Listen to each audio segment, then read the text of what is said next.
the Falcons' Nest in Plymouth, where tonight it's a battle of the Robbinsdale schools as Armstrong hosts Cooper in a top 10 battle in Class 5A. Good evening, everyone. I'm Bill Hupp alongside my broadcast partner, Chris Ohm. And Chris, there's no love lost between these two schools generally. Armstrong has had the better of things as of late, but both the schools have started 2-0 this season, and it should be a high-flying, fast-paced game tonight. Well, Bill, this is definitely a no-hype game. You're talking about a district game, and in any possibility in the state of Minnesota, when you do get that, and it's Cooper and Armstrong, there really is no need to have introductions. These teams are hot, coming off 2-0, and are ready to play football here tonight. Both teams love to throw the football, and for Robbinsdale Cooper, that means starting with Cameron Fox, their senior quarterback, almost 500 yards and 4 touchdowns through the air, and he doesn't mind spreading it around for the Hawks. Yeah, Fox is impressive early on, putting up Madden type of numbers. He'll be a fun one to watch. If you're at home, watch the ability for him to make it look easy. When he's on the field, Fox is definitely going to be one of those guys that we're going to be watching here tonight. Now, speaking of guys that we're going to be watching on the other side for Robbinsdale Armstrong, they're led by their senior captain, wide receiver Seth Newbern. The 6'3" receiver has 7 catches this year. 5 of them have gone for touchdowns. Yeah, he's a playmaker. Newbern, athletic pedigree. You might know his name from Gopher Dad, but I tell you what, when he catches the ball, good things happen. 5 touchdowns already here tonight, or on the season. He is somebody who is going to be a difference maker here on the field. Well, we expect to call both of those names plenty tonight. Should be a good one. Coming up from the Falcons' Nest in Plymouth on CCX.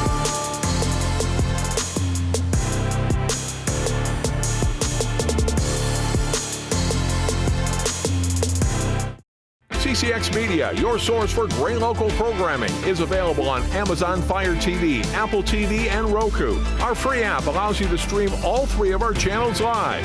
You also have access to a large on-demand library, including full sporting events and daily newscasts. To find us, go to the store, search CCX, and download our free app. Then sit back and enjoy all of your favorite local content. The CCX Media app, available on Amazon Fire TV, Apple TV, and Roku.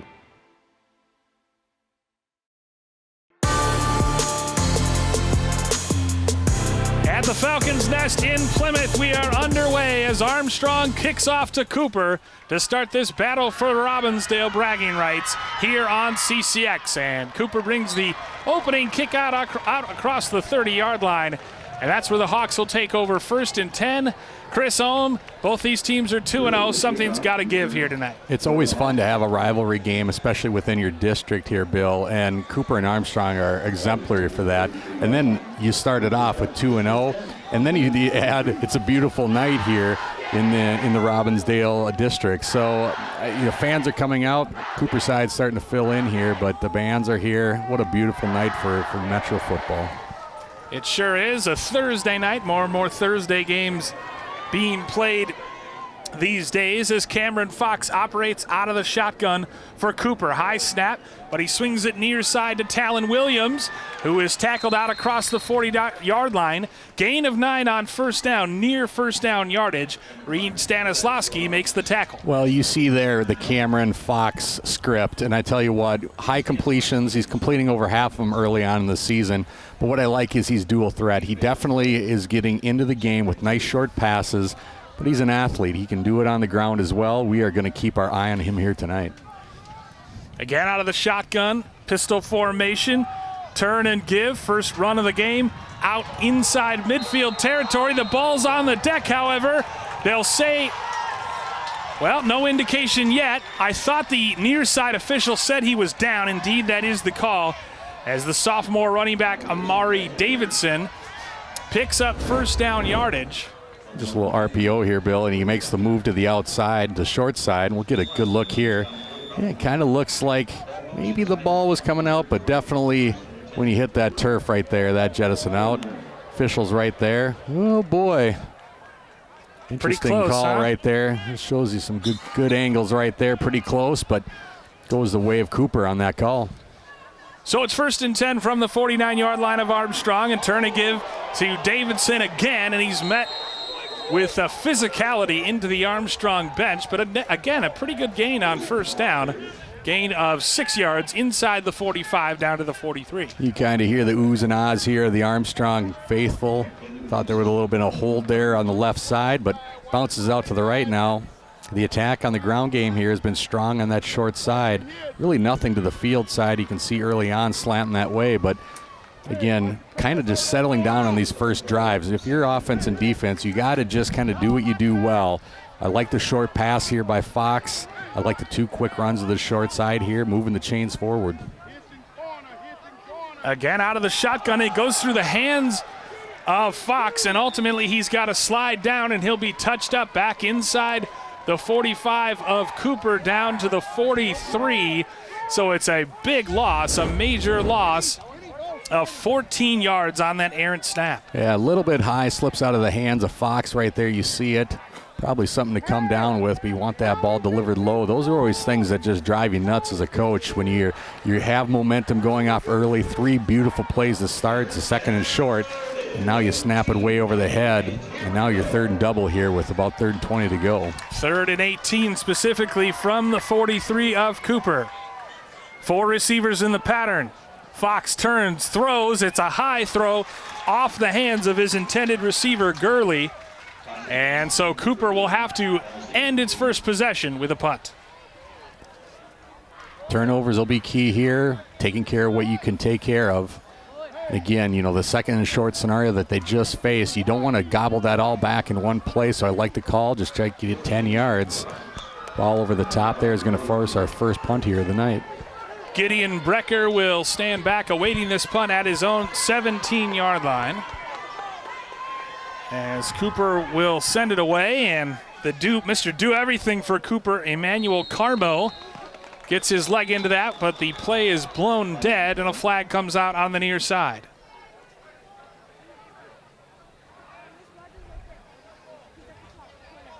Dead ball, false start on the Cooper.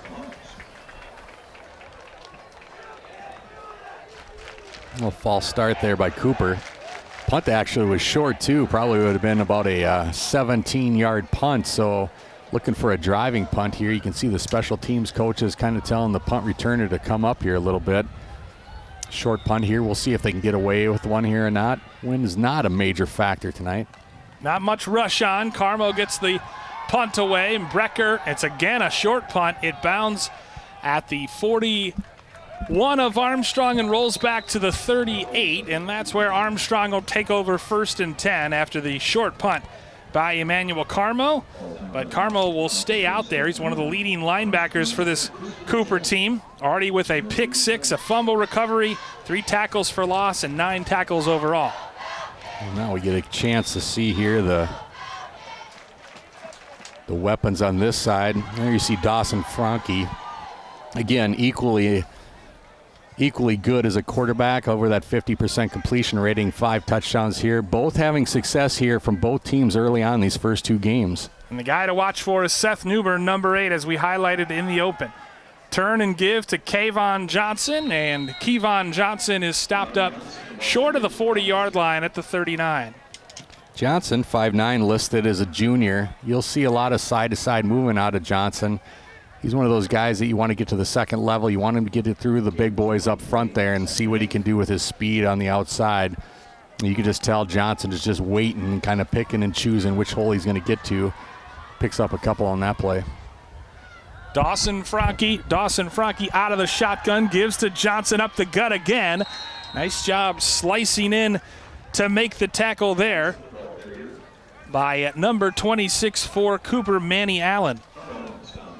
Good open field tackle right there. It was in the trenches, but if Allen doesn't get that one, Johnson picks up some big yards over that one. Very nice job. Low, taking the feet out underneath Johnson. Manny Allen coming up from his corner position right there, linebacker, doing a nice job. 3rd and 5 from the 42. Franke turns and throws. He's got Newbern at midfield, tries to step out of a tackle, and ultimately he's dragged down inside of Cooper territory at their 49, but move the chains. It's a pickup of 8 yards on 3rd down. You know, we got a chance before the game to hear a lot of the coaches and the people in the press box. Some of the best information is just talking to the fans. And Newbern injured a lot last year, an equally excellent basketball player, Bill. You can just tell right off the bat they want to get the ball into his hands. So this is going to be somebody we're going to be watching definitely at the next level in some capacity. Johnson, his third carry of the game, and he is suplexed down by big number 55, Lucas Johnson, the senior, after a minimal gain of just 2 down to the 47. Yeah, Kevon trying his hardest here to get to that second level, but that front defensive line doing a heck of a job for Cooper. And you look at just as a fan, you look at both sides. These are big guys up front on both sides of the offense and defensive lines. Franke play fake, rolling. He's being chased by Carmo. It's out of his grasp, and he manages to get rid of it before Carmo can take him down. He was looking for his intended receiver, number 16, Eli Kumpel, the big tight end. But good job by Franke just to get rid of it before he was sacked. Yeah, watch Franke here. I mean, he is a guy coming straight after him here in Carmo. But what the impressive part is that he's going to his left as a right-handed quarterback. He still has the ability to square his shoulders and get rid of that ball. I mean, Emmanuel Carmo is no small guy, and the ability to get out of his grasp is a nice job. Franke on a design quarterback draw up the middle, and a nice job coming up to make the tackle and the stick by number 22 for Cooper, Ray Helland.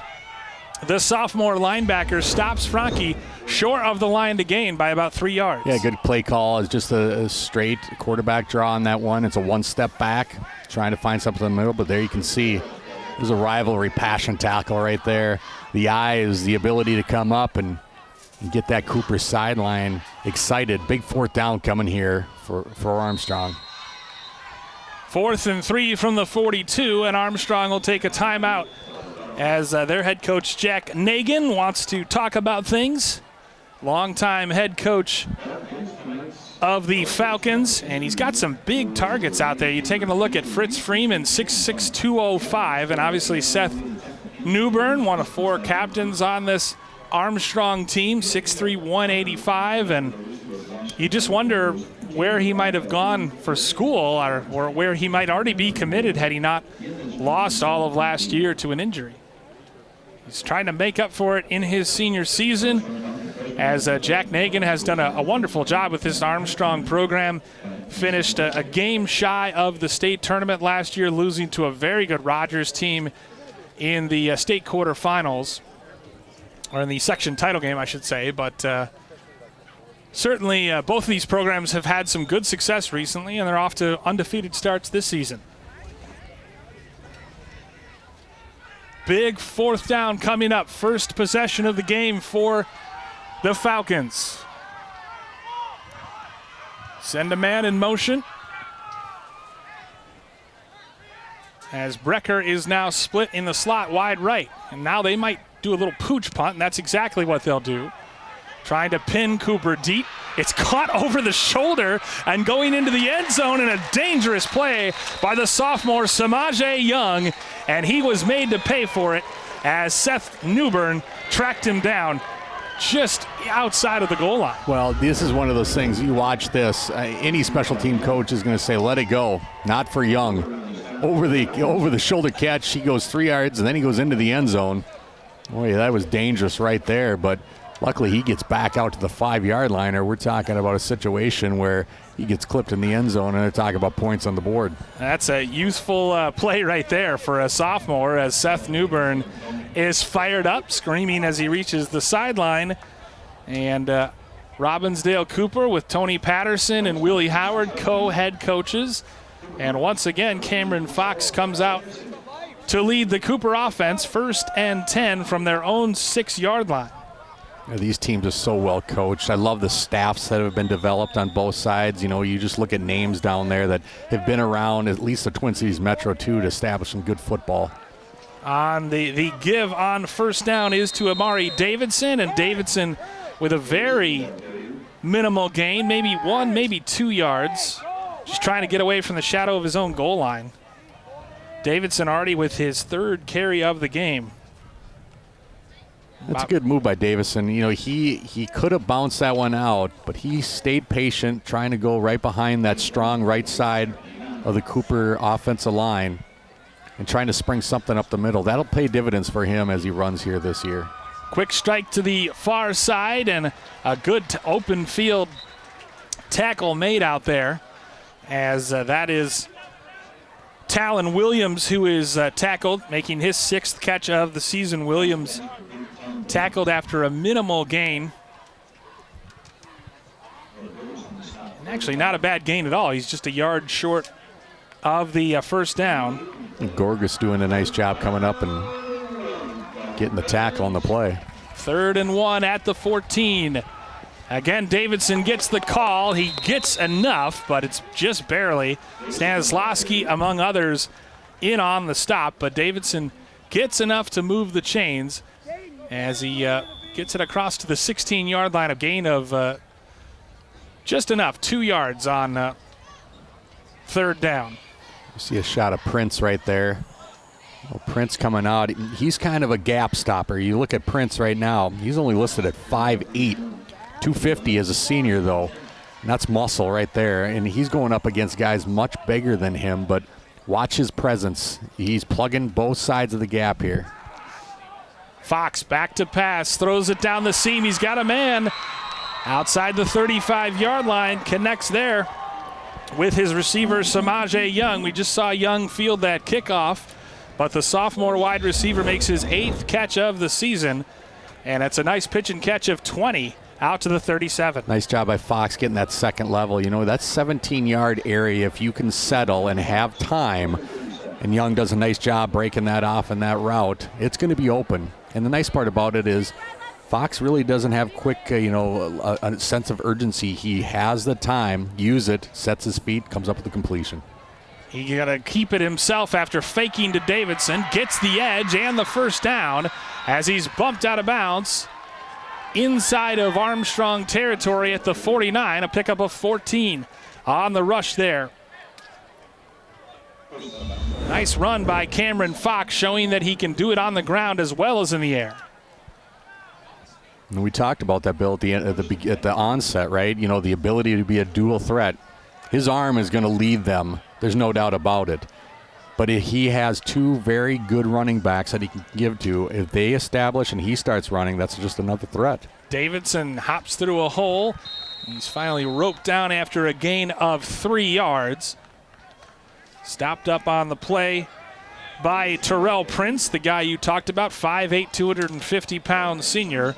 It's a gain of 3 for Davidson. This was a drive, remember, Chris, that started at the Cooper 6-yard line. Yeah, and stalled out, too, with a big fumble on the other side here for Armstrong. So, you know, I wouldn't say unseasonably hot, but, you know, coming out today in the 80s here, usually that football weather, you're thinking, Bill, you know, a little brisk, come down maybe into the 70s, 60s, but on turf, it's a warm one down there. No doubt, as Davidson gets the call again. Great job to shed his block and come off it and make the stop, as that is Dawson Franke, the South Dakota State baseball commit, but also a tremendous football player playing defensive end. Yeah, Dayton, watch him. And he wraps him up nicely. Strong kid right there, getting that Falcons sideline excited. 6'3", 230 senior. Meanwhile, it looks like Davison has remained down on the ground. He's being tended to. I called him Dawson, but it's Dayton Franke. Dawson is his junior brother, obviously playing quarterback for Armstrong. Dayton Franke, senior defensive lineman, 6 tackles for loss,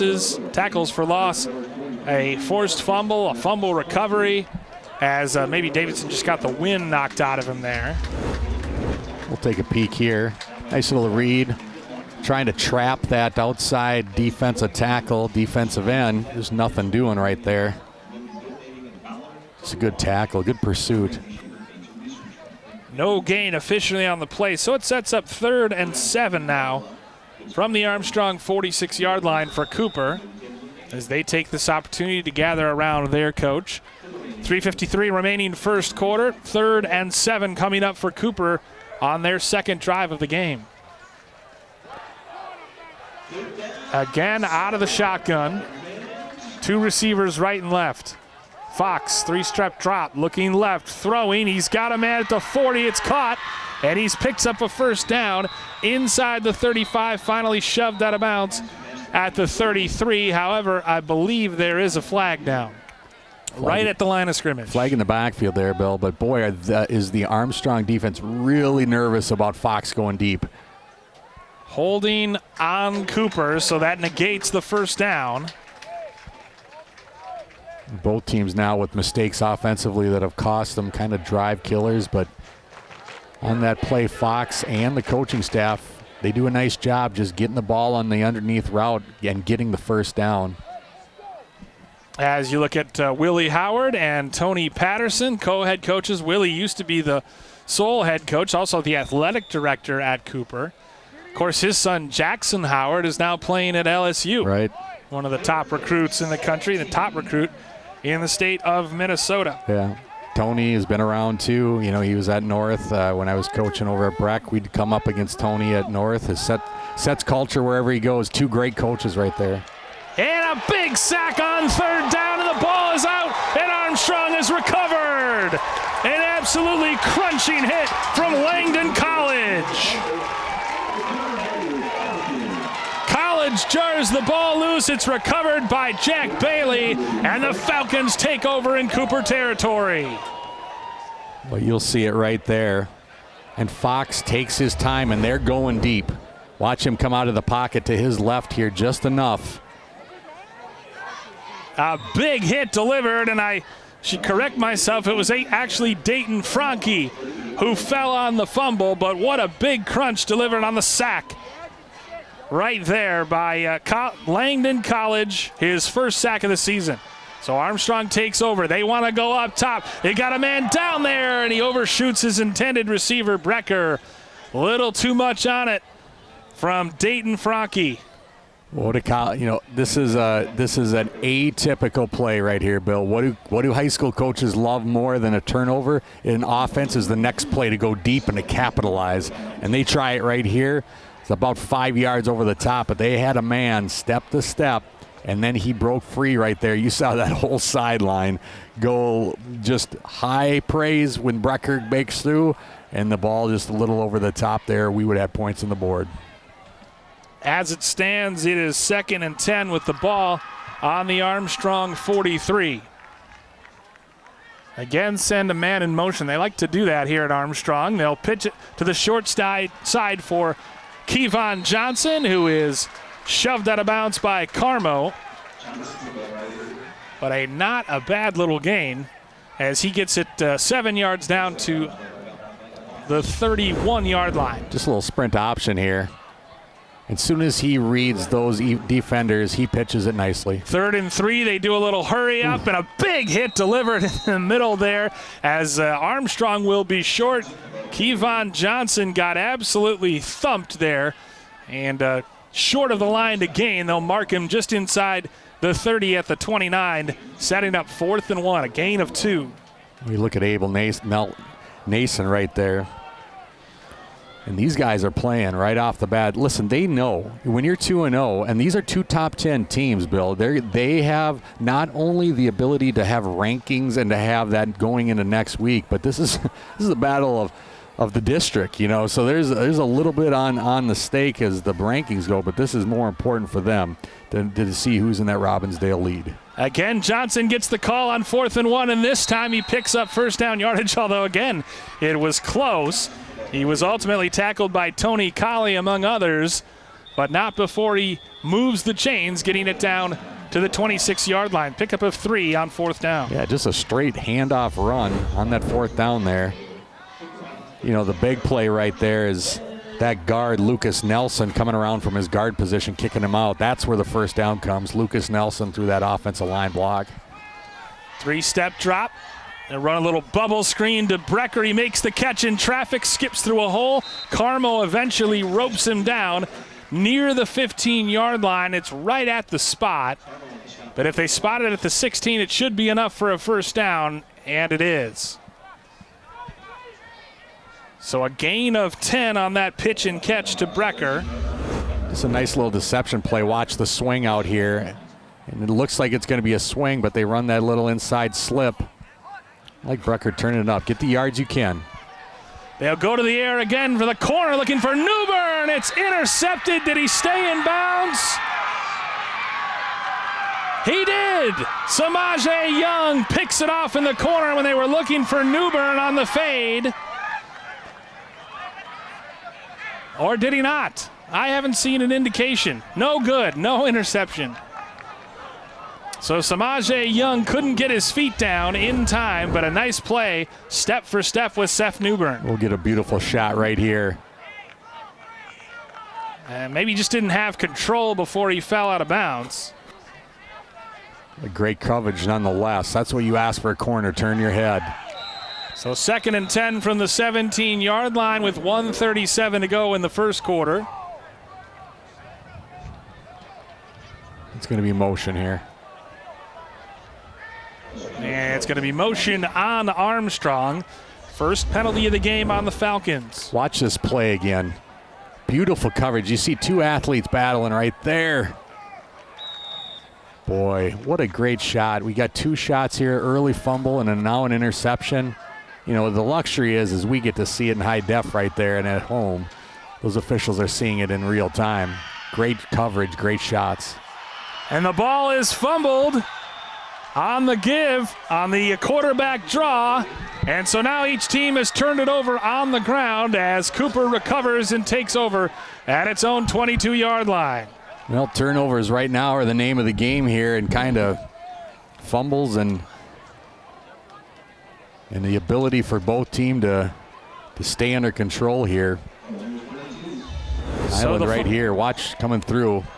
Yeah, just straight up the middle. Franke and who else but Emmanuel Carmo forcing the fumble for Cooper, who takes over 1st and 10 at their own 22. Fox throws a little bubble screen near side.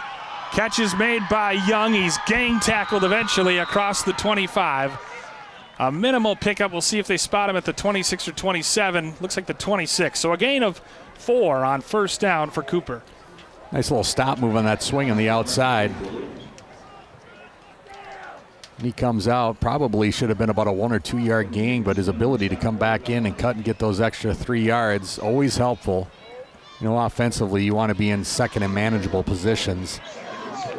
And when you're in that 6 or 5 yard range, now you got the pass run option at your liking here. Late first quarter as Fox goes short side, too tall on the pass, in and out of the hands of his intended receiver, Talon Williams. So that stops the clock with 46 seconds to go in the first quarter. It's been a fast-moving and lots of action despite the 0-0 score. Plenty of action here as Willie Howard looks on for the Cooper Hawks. Well, both teams have looked good early and then have had one play really stall the drives, and those defenses then shine. But love the hitch calls. You know, if the hitch is there, and they definitely are, those corners are off, you take it. Again, throw to the short side to Williams. He makes the catch out there. No, it's incomplete. They say he didn't end up catching it. So it sets up 4th down, and for the second time tonight, Cooper will be forced to punt. Just looking for that short side hitch on the outside. Fox is a very capable quarterback on that one again. Not terribly tall, but enough where you can get on the outside. Those balls are just a little bit high, and then what that tells me as a coach is he's going to want to plant and drive the ball and move it. Just like when you throw a baseball high, you want to make sure you're driving forward. Carmo gets off another short punt. It'll bound at midfield and then take an Armstrong roll before Cooper finally dives on it at their own 44. So again, Chris, excellent field position for the Falcons. Yep. Armstrong is going to have the ability here to have a short field in front of them. You know, the punting game is so vital a lot, and we've seen from Cooper some short punts there. But Armstrong again, and really both teams, Bill, it's that one turnover or one play that has really cost them. We'll see if they tighten up here a little bit, get something going here offensively. As you see, Armstrong absolutely dominated the Hawks last year, including ending their season in the section championship. So Falcons looking to continue their recent run of success. Going up top, looking for Newbern. Instead, it's going to be intercepted this time by Samaje Young. He didn't get one on the last possession, but this time he intercepts Dayton Franke, and Cooper takes over again deep in their own territory. Second turnover of the half on Armstrong. Well, Young early on took that kind of ill-advised punt, made something out of nothing there, but watch his coverage. They knew Newbern was going deep all the way on this one. It's almost as if Young was in the route there. He gives up a good 3-4 inches in height to Newbern. Great coverage. So now with 25 seconds remaining in the first quarter, Cooper takes over at its own 8-yard line. So 2 straight turnovers by Armstrong, and this time Fox falls down, and great penetration in the backfield by Armstrong as Avery Oseth and Dayton Franke combine on the stop on Davis.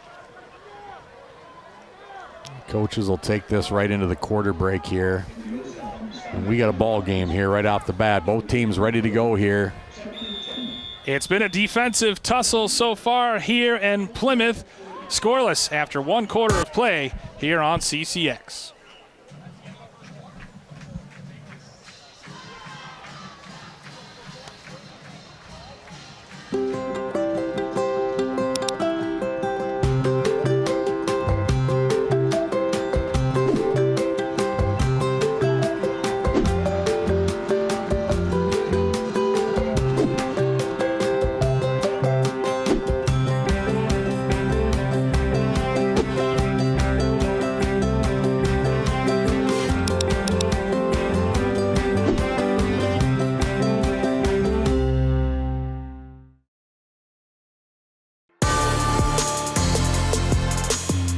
Back here in Plymouth, Samaje Young nearly had an interception 1 possession ago, but then he actually did get Dawson Franke picking him off and giving Cooper the football deep in their own territory. It's a 2nd and 10 from the 8, but we've called Samaje Young, whether it's the punt return or the 2 interceptions that he nearly had. We've called his name. He's been around the football a lot tonight, Chris. Well, he definitely has, and the nice part about it is he's ready to go. You know, when you see a sophomore on the field, you can wipe that away. He definitely wants to play, wants to match up against Newbern, and that was the matchup that we were looking forward to. Fox throws near side, and it's dropped.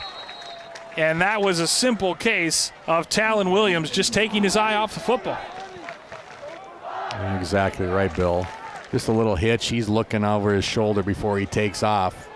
And Williams will tell you 9 times out of 10, that's an easy catch and go. But that one time where you take your eyes off it, those are one of the things when you watch and film, you just remind yourself, make catch first, run second. And Williams just puts that one to the turf for an incomplete pass. 3rd and 10 now for the Hawks from their own 8-yard line. Low snap, Fox looking near side. He throws a little crossing route to Emmanuel Carmo, who stopped up after a minimal gain of 5 out to the 13. And so Cooper can't do anything with their 2nd consecutive forced turnover. They'll have to punt another 3 and out for the Hawks. Well, Cooper's punting hasn't been tremendous on the yardage here. So really 2 mindsets. 1, are you going to really try to get after it here? Or 2, do you set up what it could be a nice return? I'd imagine very minimal pressure here. You don't want to take a penalty, and you're going to have good field position here. They're going to talk it over here. Armstrong didn't like something on their side. So Armstrong takes its 2nd timeout of the half.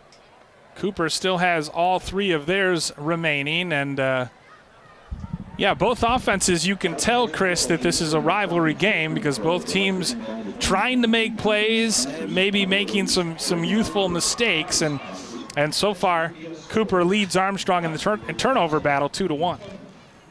Well, field position is going to be the big thing, too. I mean, right now, Armstrong getting it at midfield. Cooper now, with their heels most likely on, it'll be, underneath the 5-yard line. Will Armstrong come here? I imagine calling a timeout must have been a personnel issue. They just didn't like the number, but you're going to have great field position here. I think this is a case, even on that timeout, you tell everybody, like, do not go after the punter. You know, we are going to get the ball in good field position here. Let's make sure we get it. And there it is. Carmo from his own goal line. Gideon Brecker lets it bounce at the 48, and again, another backspin punt that gets touched up at the 45. This is already, Chris, the third possession where Armstrong has taken over in Cooper territory, this time starting at the Hawks 35. And that was a great punt, actually. You know, getting the ball out of there, had no pressure. There's one guy right at the second burst there, but getting that ball away, I thought that was a heck of a job getting it to midfield. But you're right, Bill, going into it now at the 45. You know, look for Armstrong to get some consistency here, just some simple runs, simple passes against this really good Cooper defense. We'll see if they start feeding Kevon Johnson on the ground more, and sure enough, on first down, he gets the call inside the 40, down to about the 39 or so. Called a gain of 6 on first down. Well, and that's the surge that you want. When you're on the sideline right now, coaches are telling that offensive line, boys, we got to get a push here. There's no trapping. There's no double pull. You just go man on man up the middle, and you get yards the hard way right there. Franke again gives on the carry, bouncing it inside, and turning is Kevon Johnson as he has enough for the first down. Call it a gain of 7 inside the 35 to the 33. You know, one time it's hard when you see Kevon Johnson run. He does a nice job seeing that there's nothing in front of him and developing and does the bounce out. And he's a stereotypical bounce back running back. Sometimes you want to just take that out of bounds and go live to the next day. Not Kevon. He wants to bounce back on the inside. Again, Johnson picking his way through a big hole. He's got first down yardage and more. Fumble. Down to the 20-yard line. The ball is on the deck, though. Cooper says they have it. I think they're going to say he's down. And that's indeed what they do, as he picks up 13 on that first down scamper. 3 straight runs by Kevon Johnson, and not surprising after an interception. Meanwhile, Armstrong goes to hurry-up mode from the 20-yard line, and again, Johnson gets the call. Breaking tackles, finally stopped up after a gain of 5. Nice tackle on the play by Anthony Colley, as we see if he did indeed fumble it on this play. But look at him just kind of following his blockers, picking up yardage. And was he indeed down before the ball came out? I think that was the right call. Yeah, definitely down. And we've seen 3 really close plays. 2 of those first ones probably could have gone either way, the fumble and the interception in the end zone, but that one definitely down on that play. Nice job by the officials. So 2nd and 5 from the Cooper 15. Again, Kevon Johnson gets the call, and he gets it inside the 10, down to the 6, or down to the 9 as a flag flies in late. This will be a face mask here. It'll be half the distance. You see the Armstrong coaches jumping out there. Easy call there from the back judge. Yeah, no question about that call coming in, as he was down at the 9. And like you said, half the distance to the goal for Jack Nagan and the Falcons, as it's been all Kevon Johnson. 5 straight runs for the senior tailback, who came into the game with nearly 350 yards. He's averaging 10.1 yards per carry this season, as the officials continue to deliberate and talk things over. Stops the clock with 9:27 to go in the second quarter.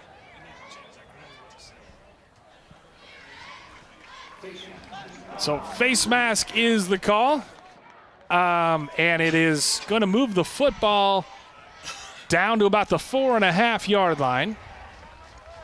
Half the distance penalty, and no wonder Kevon is huffing and puffing. He's been the workhorse back on this drive. Yeah, most definitely, and give those 5 in front of him some credit, some kick-out blocks when they needed to, but that offensive line is geared up here and done a nice job moving.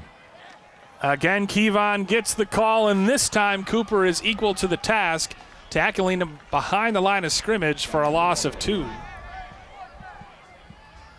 And you wonder if you're going to start seeing a little bit of chippiness.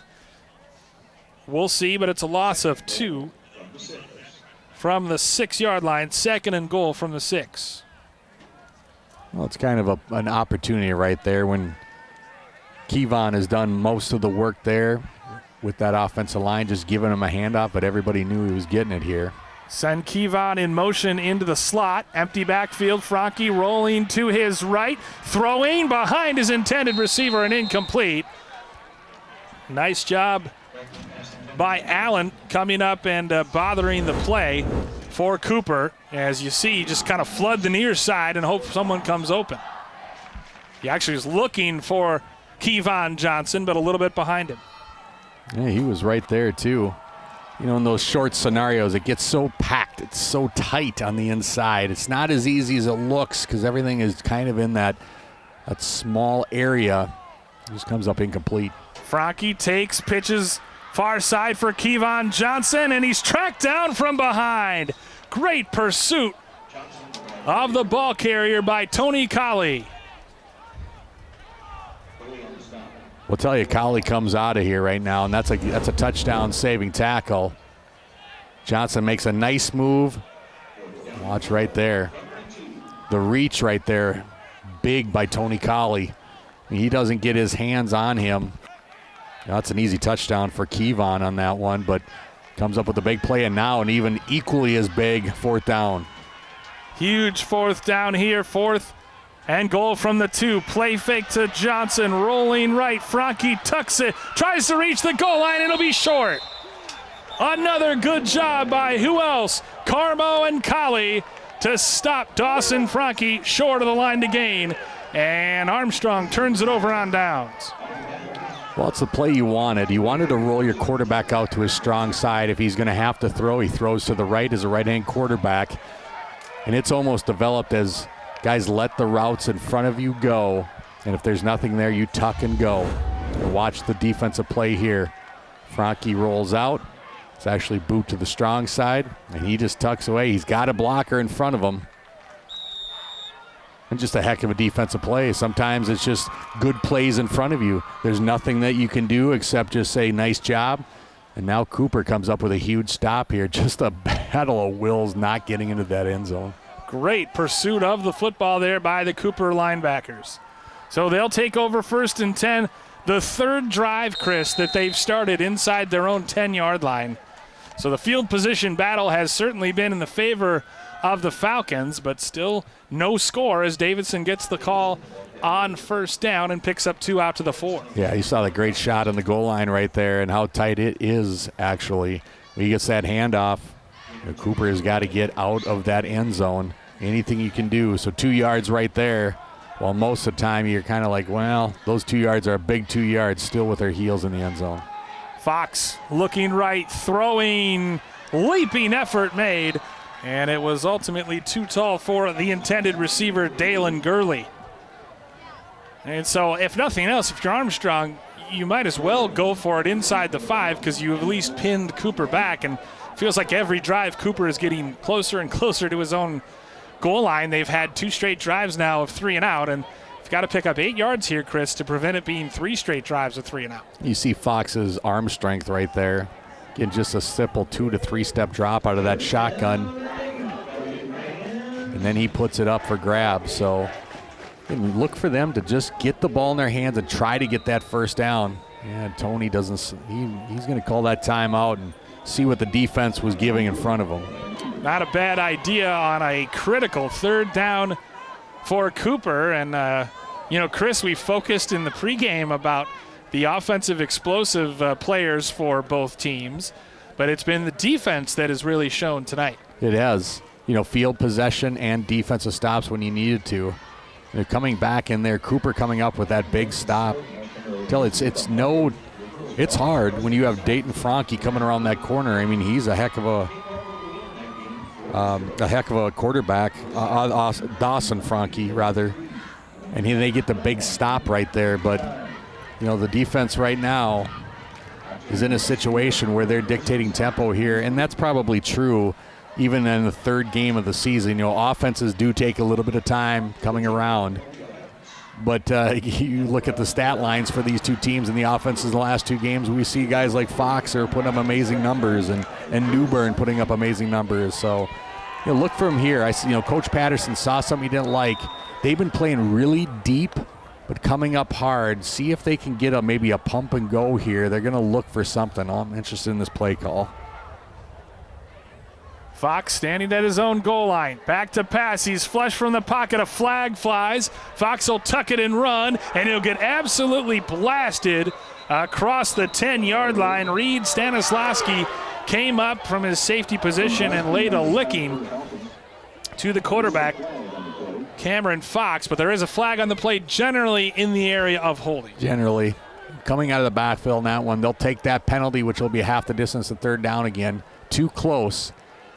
I think they ended up short of the line to get for that first down, but we'll see here if they go fourth and short or they push them even deeper. And it is indeed holding on the Hawks, so they'll march it back. First penalty of the second quarter on Cooper. It's a half the distance penalty, so it's only a 2-yard penalty, but look at the pressure as you saw Dayton Franke screaming in off the edge, and then eventually Stanislawski came up and put his shoulder into Fox as Coach Patterson talks to his quarterback, sends him out there. Reed Stanislawski, 7 tackles on the season coming into the game. He's already made a couple stops tonight as we're inside of 7 minutes to go before half, and a big third down here for Cooper. Fox, short drop, flush from the pocket. He's being chased. He escapes the grasp of big number 9 for Armstrong, Langdon College, who's going to play his football for the Fighting Hawks of North Dakota next year. Somehow Fox got away from him and avoided a safety. Yeah, Fox going to the short side. Again, nice job by Fox to get out of it. I think you're right. College is right there. And that looked to be a big play, even a sack in the end zone for a safety, but Fox gets out of there with the 5-yard line ahead of him. So this will be interesting. Now you're in your feet here. Here comes pressure. And they set up the return once more. It's another good punt. Fielded here by Gideon Brecker. Big block delivered. Brecker returning it near the 30, down just shy of the 30-yard line at the 32. So again, outstanding field position, and right there, that was all Gideon Brecker on the return. Nice job, and I think it was Avery Oseth too. You know, you set up a block on the punt return. You're always taught to make sure that you see the front. Watch Oseth here. You're going to see him come right in the screen right there. That's the block that you needed. It wasn't a crunch block. He just got 2 hands on the shoulder pads in front. And Oseth right there knew it. He came up there and sprung the big first down. So Armstrong again with great field position here. So Armstrong with 1 timeout remaining and plenty of time with which to work, starting at the Cooper 32-yard line. 4th time tonight they've taken over in Cooper territory. Still no score in this game as Kevon Johnson gets the call on first down, and he is stopped up for no gain. And who else but Anthony Colley in on the tackle for Cooper. Tony Colley has been everywhere tonight for Cooper. Well, these defensives have been leading both teams here. I mean, we look at Cooper. They played Park, Center, and Southwest, holding them to 7 and 6 respectively. And you go to Armstrong with St. Francis and Harding at 18-0. These defenses are probably the highlight not only here tonight, but these first 3 games. Play fake, throw out to Brecker, who makes the catch. Gets it inside the 30, near the 25, down to the 26. So a little pitch and catch of 6 yards to Brecker. Sets up a 3rd and short now for Armstrong. Love the little hitch. Always a great route. Great shot of the fans over there from Cooper. Shows you that everybody's here tonight in the Robbinsdale area. Picks up a great little completion here in a 3rd and short. 3rd and 3 from the 25. Kevon Johnson charges ahead, lowers his shoulder. He's going to be short of the line to gain. And again, Colley, guys we've called all night, Colley and Manny Allen in on the stop, as well as Carmo for Cooper. They will give him a gain of 2, so it's 4th and 1. Another big 4th down play coming here. We see him tonight. Johnson again the call, plenty for the first down inside the red zone, down to the 17-yard line A gain of 6 on 4th down. Move the chains for the Falcons. Great blocking up front right there. Just a little kick out. Guard pull, I think, right there, but there's 2 pulling. Just enough. And listen, Kevon Johnson is going to be a slashing type of running back. He's not going to run you over. He's going to run around you and run past you. And when you get holes, that's when he's going to be effective. Franke looking as a flag flies off the hands of the intended receiver, Fritz Freeman, as a penalty flag goes down in the backfield.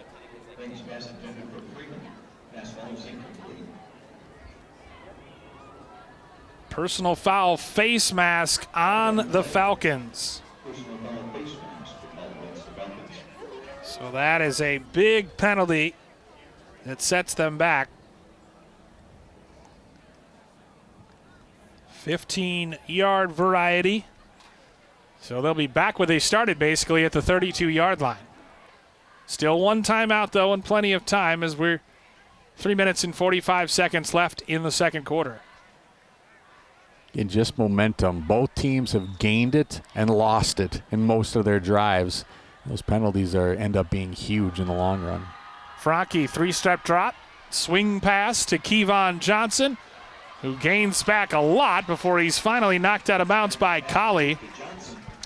Nice job tiptoeing the sideline as we take a look at the previous play. And you can just see right there, dealing with big number 79, Donovan Williams, the sophomore. Anytime a helmet's coming off, Bill, you know there's something, and generally it's going to be in the vicinity of a face mask.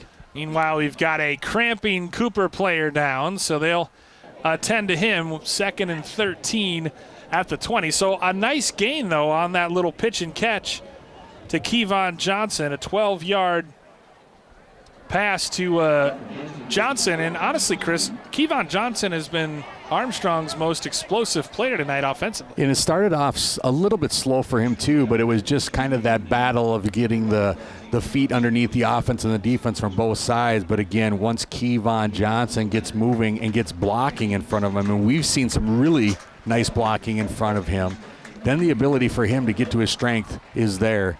And they have some big boys up front. I mean, we talk about Bam Bam Cole, 6'3", about 3 bills. Watch him out in space here. Good blocking on the edge by Fritz Freeman, as well as David Daniels, the offensive lineman, helped off. But there you look at big number 79, Donovan Williams, and Kevon Johnson. And he is a load in the middle there, as it is 2nd and 13 from the 20-yard line. Rolling near side, Franke on the run, throws, and he overshot his intended receiver, and Colley buried him as he let go of that pass. Chris, we have called Tony Colley's name, number 9 for Cooper, all night long, and he was in the face of Franke there. Yeah. And Franke, again, he's great athlete getting outside, but you're right, Colley has been right there step for step. Watch him on the outside. He's got to make a choice here on the swing. I'd say he made the right choice. So brings up 3rd and 13 now for the Falcons from the 20-yard line. Again, probably 2-down territory. Franke back to pass, looking over the middle, throwing, touchdown Falcons! Kevon Johnson slipped out of the backfield, and Franke found him for a 20-yard touchdown pitch and catch. Well, get it to your playmaker, and that's been Kevon Johnson here tonight for Armstrong. Look at the excitement right there. Coaches are the first to meet him. He knows, getting everybody excited on that sideline. Nicely done by Kevon Johnson to get these Armstrong Falcons on the scoreboard. Beautifully done as the Falcons tack on the extra point, and they take a 7-0 lead over Cooper late here in the second quarter.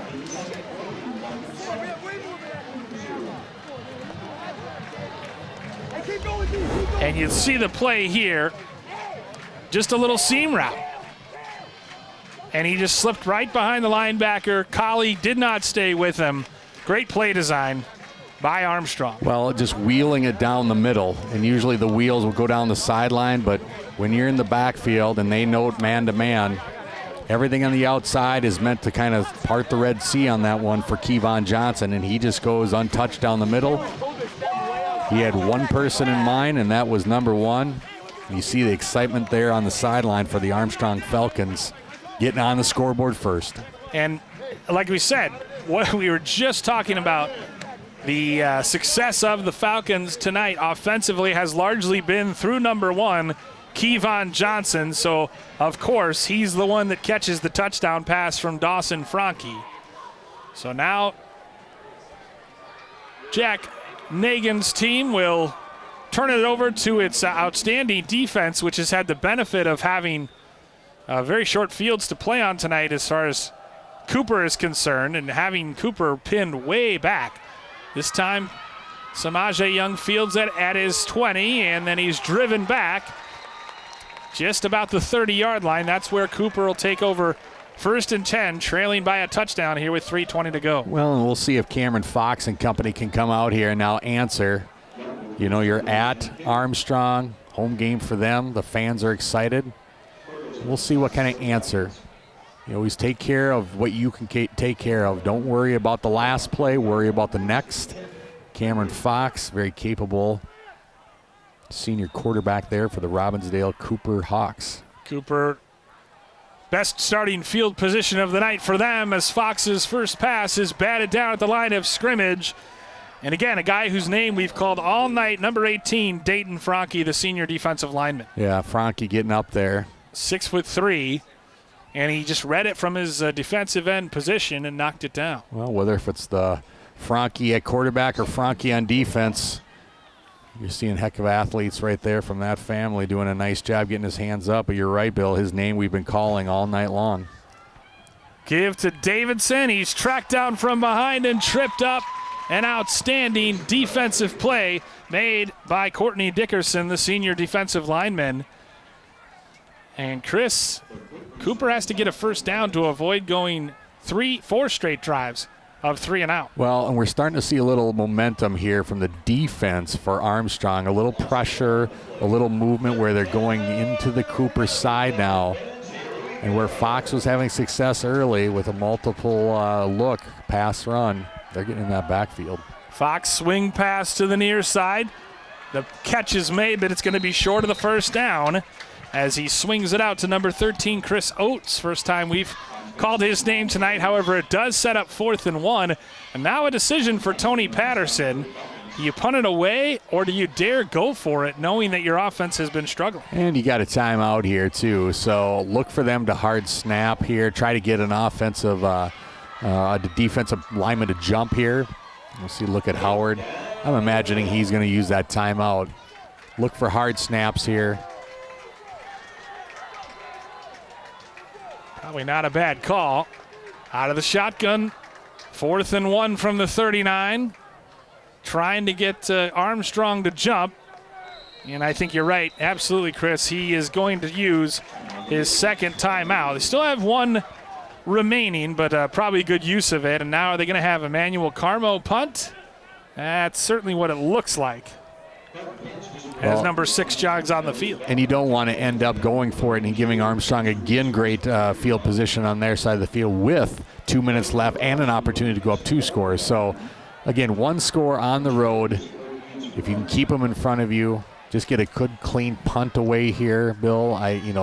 Gambling is always in the back of any coach's mind, but the difference here could be catastrophic if you go for it and stop. Armstrong's momentum would be riding high. And for Armstrong, this is a real opportunity for the Falcons to take some serious momentum. And indeed, actually, they are not going to punt it. Carmo is out there, but he is going to go for it on 4th and 1. Low snap, give to Davidson. Davidson, the push, and I think he's going to have just enough.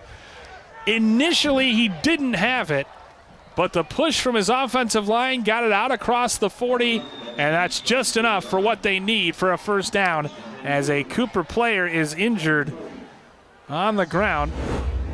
Now he's up.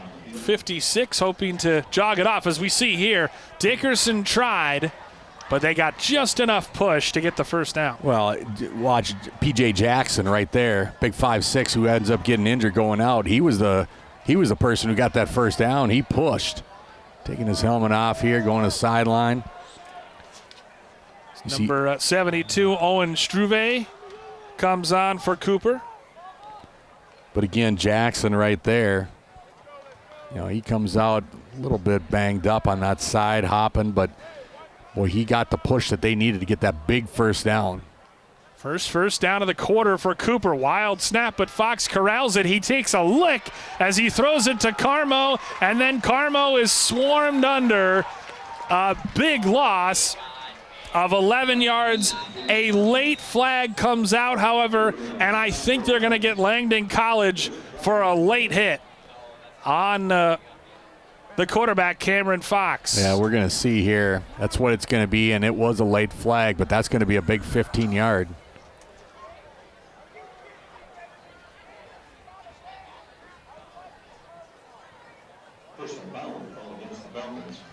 So the Falcons with a critical, their second straight personal foul that they've taken. As you see here, College just comes in and takes a shot. I'm not sure about that, but the flag came in late, however, and that'll move Cooper 15 yards. Well, another turn of events there. Penalty, yeah. Right. And again, we can critique all we want. Officials are going to always err kind of on the side of what they think is safety, but the call itself was the huge call. I mean, that 15, when it ends up being momentum, now brings you to midfield. Swing pass to the near side. Young catches it, makes a move, and he's knocked out of bounds inside the 40-yard line of Armstrong. Tackle on the play made by Gideon Brecker as the clock stops with 1:30 to go in the second quarter. Just a little swing pass and a gain of 9 yards down to the 39. Nothing better than just a run through the air.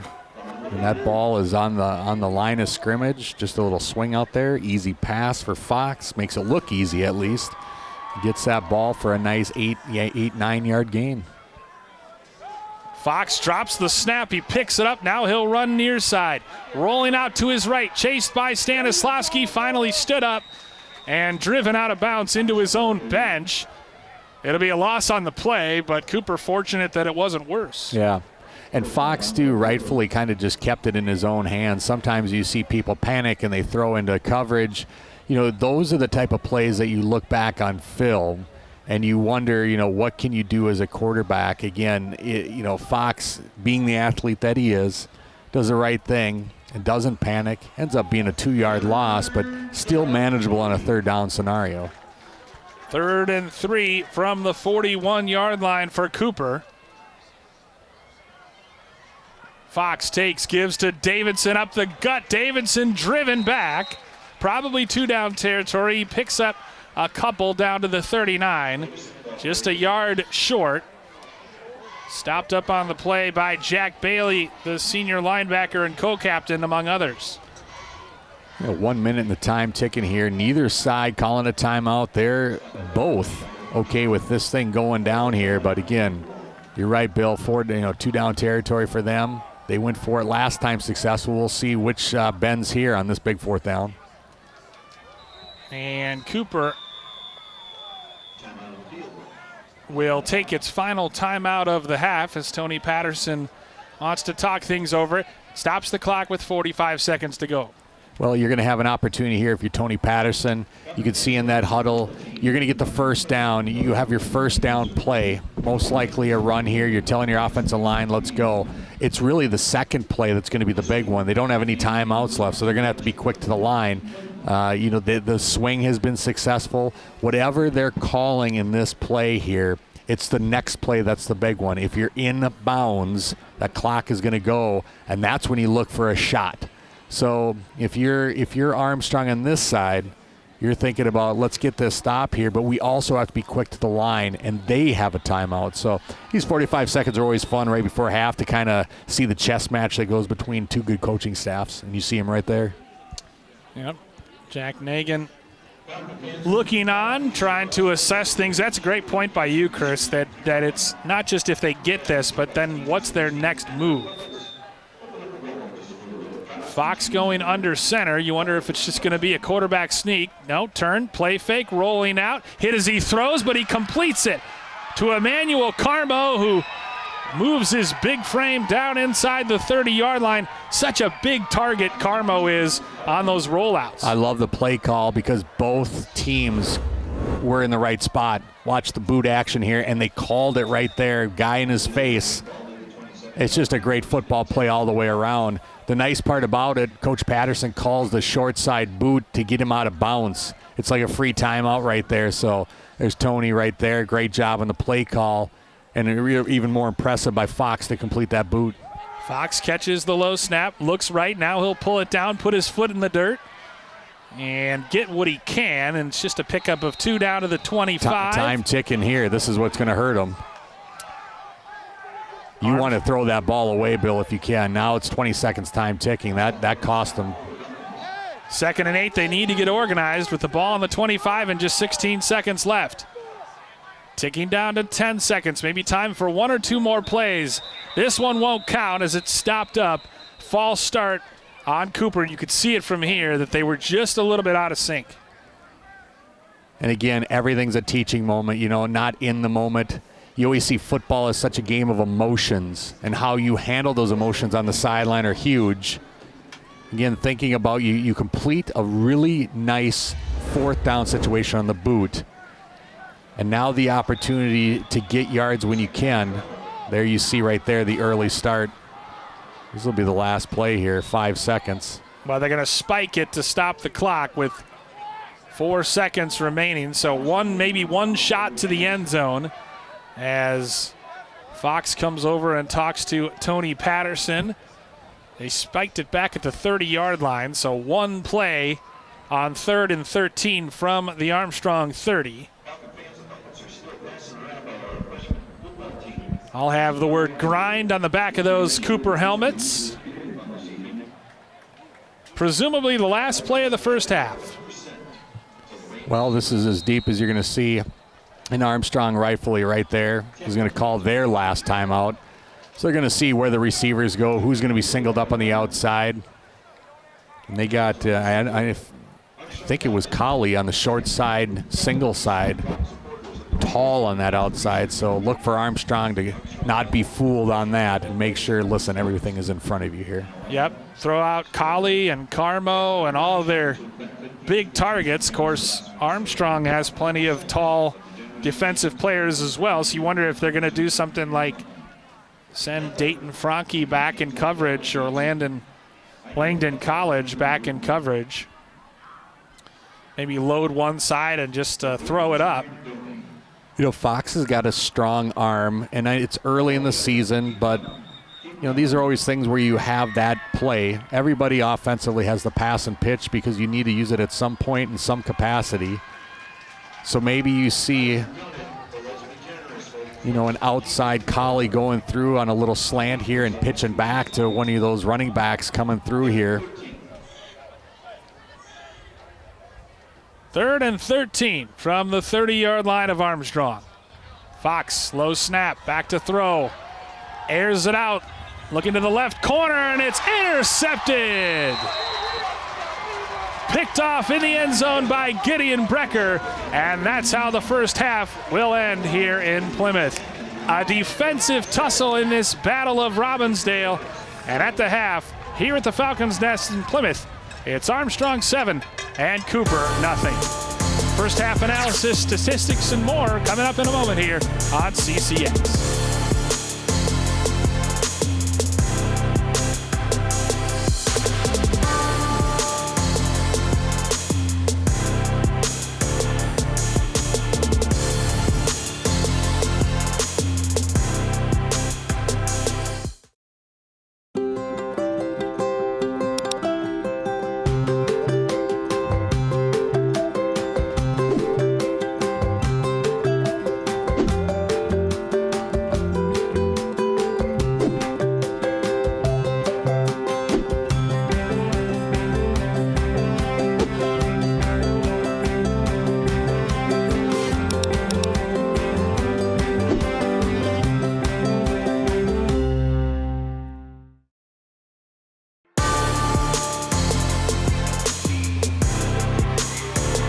here at the Falcons' Nest in Plymouth. We're at halftime in the Battle of Robbinsdale. Two top 10 Class 5A schools.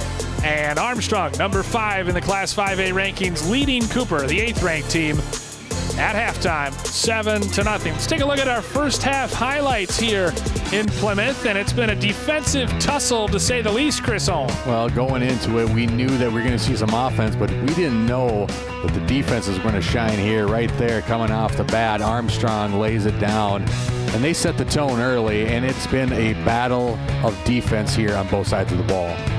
Not to be outdone, though, Cooper forcing a fumble, coming up with an interception as well, as both teams a little turnover prone. Each team throwing an interception and fumbling the ball away in the first half, as you see Samaje Young intercepting the pass intended for Seth Newbern. Seth Newbern, I believe, has one catch in the first half, Chris Holm, and even the defense for Cooper getting in the act, stopping up Armstrong. Falcons had the much better field position, but they could only convert it into one touchdown. Yeah, and that was a huge 4th down stance right here, but great wheel route down the middle here for the first score of the game and the only score. You know, Kevon Johnson finally started to get his feet underneath him, and that offensive line blocking right there, and that got the points on the board. And then we'll see this last play going into halftime right here. Gideon Brecker with a nice leaping interception of that Hail Mary attempt, and that kind of tells the story for the first half, as again both defenses hard hitting and forced 2 turnovers apiece. As we take a look at our halftime statistics, rushing yards just about even. Cooper has actually thrown it more. You'd never know that Cooper had 4 3-and-outs in that first half, because on the times they did move it, they moved it effectively. And as we said, each team has turned the ball over twice.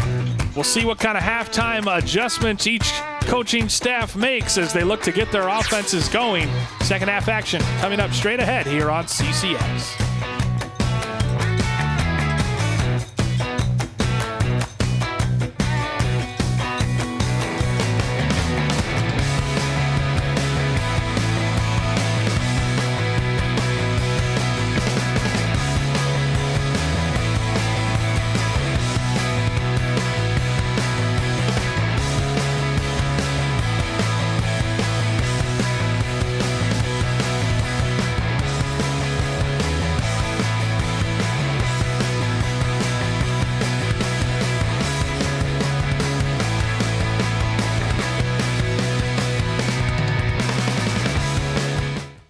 CCX Media, your source for great local programming, is available on Amazon Fire TV, Apple TV, and Roku. Our free app allows you to stream all 3 of our channels live.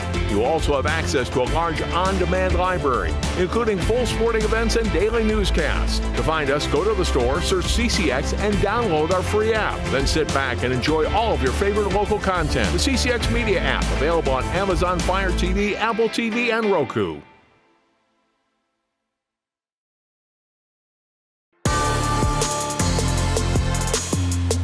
Jack Nagan and the Armstrong Falcons will receive the football to start this second half. Bill Hupp along with Chris Holm as the Falcons look to add on their lead with their the first possession of the second half.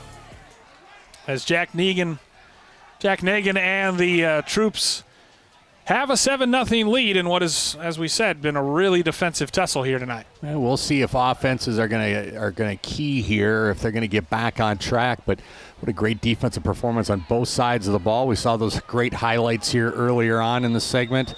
And we'll see what's going to prevail here in the second half here at Armstrong. So Cooper and Kelvin Callan, the sophomore, kick things off to begin the second half here in Plymouth. Received at the 15-yard line. Big return out past the 30, out to the 34. And that's where the Falcons will start 1st and 10. And we've got a flag to start the second half. Maybe a little extracurriculars at the end of that kickoff return, Chris. Yeah, they're going to call a late penalty here. It'll be a 15. So, again, big penalties and big turnovers have been the name of the game here. Field position has been really to Armstrong's benefit, getting the only score here. But let's hash this away here. I think this is going to go against Armstrong. And if it is on Armstrong, which it is, their 3rd personal foul penalty of the night, and that can't make Coach Nagin very happy. No, and those are big ones. I mean, that's you're marching all the way here. It's not half the distance.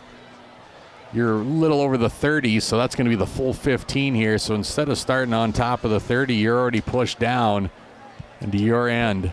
4 penalties for 50 yards now on the night against Armstrong. And that's where you got to have your kids somehow keep their emotions in check.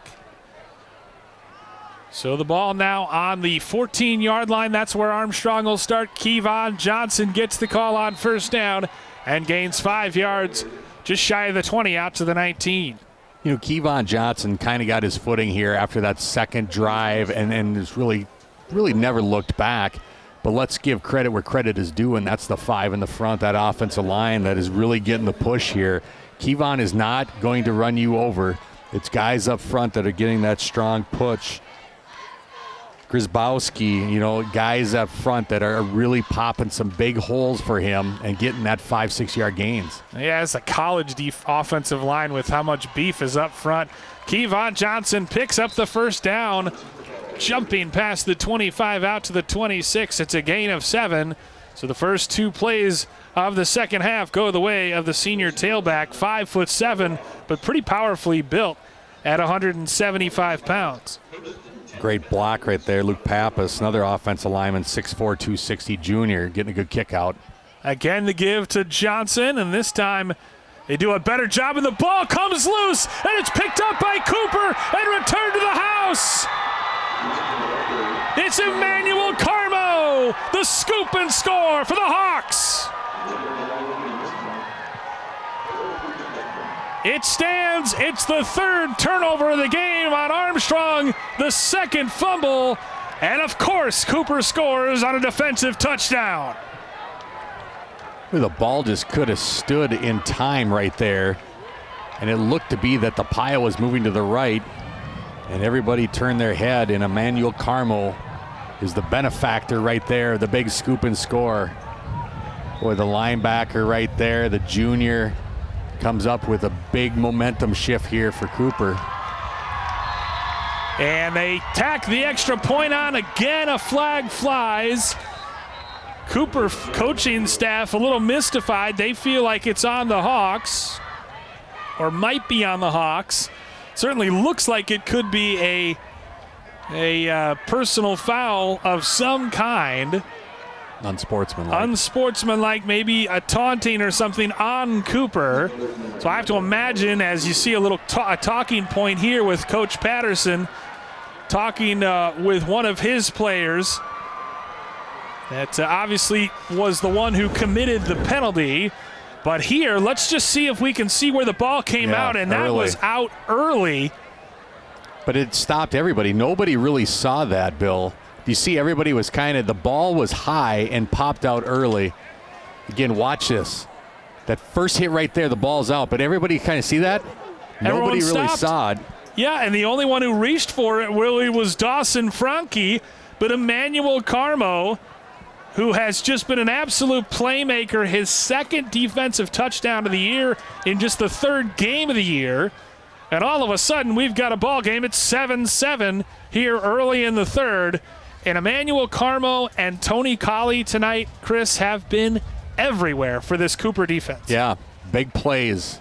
I mean, again, going back to that scoop and score, just could be at the right place at the right time. That ball bounces back, like you said. If Franke gets it, Carmo was just right at his feet. I mean, he looks down. It's like a gift on Christmas. You just look down and pick it up and go. And that one on that play, I mean, right now, you can just hear we're on the sideline for Armstrong, that total silence, and just, again, big momentum shift here right back into the Hawks' hands. And that's exactly it, Chris, as Carmo has been around the football all night long. The personal foul will be enforced on the kickoff, so, again, they should get good field position. Actually, a really good kickoff, and Gideon Brecker slides down with it out of bounds at the 13-yard line.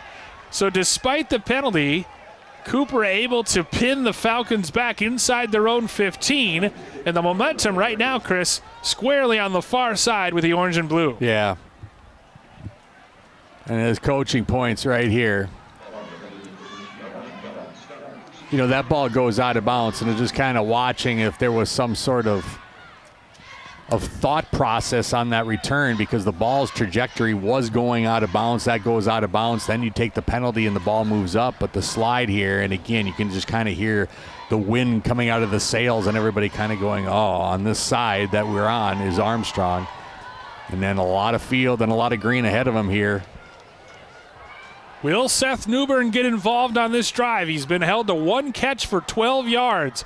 Instead, they'll start on the ground with Kevon Johnson. He takes a big hit, and a flag comes in. It's going to be a helmet shot. Johnson nearly reached the 20-yard line. He picks up about 7 on first down, but I think you're absolutely right. It's going to be, or certainly look like from our vantage point, a hit to the head.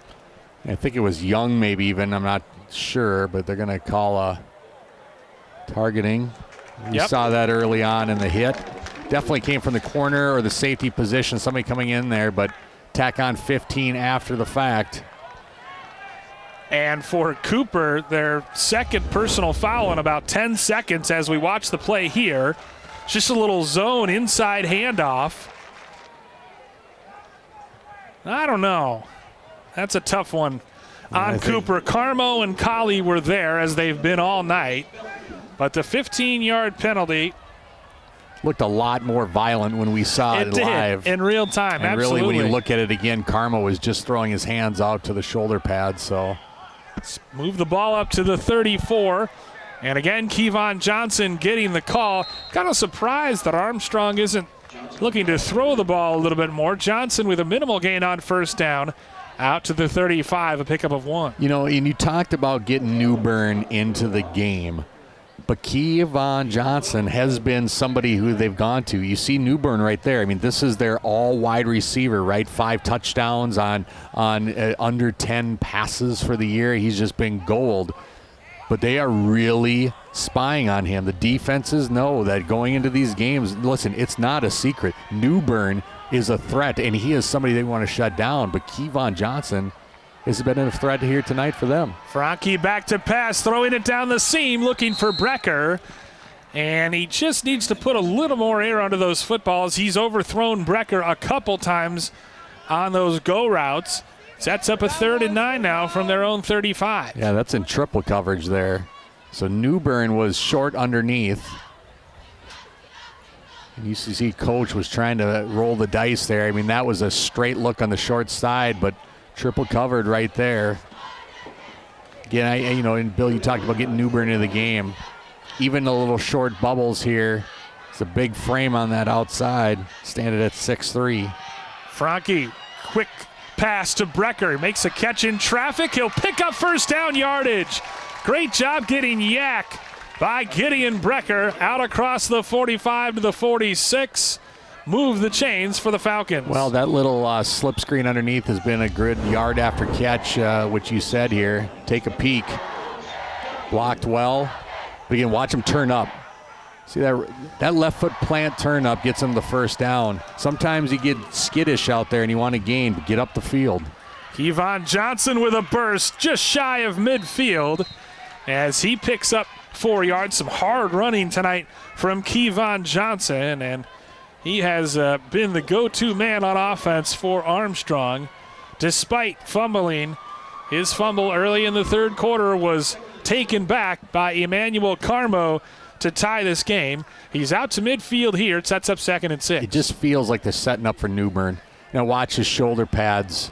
Look for a hitch. Look for something to get him into the game. At least get a touch here.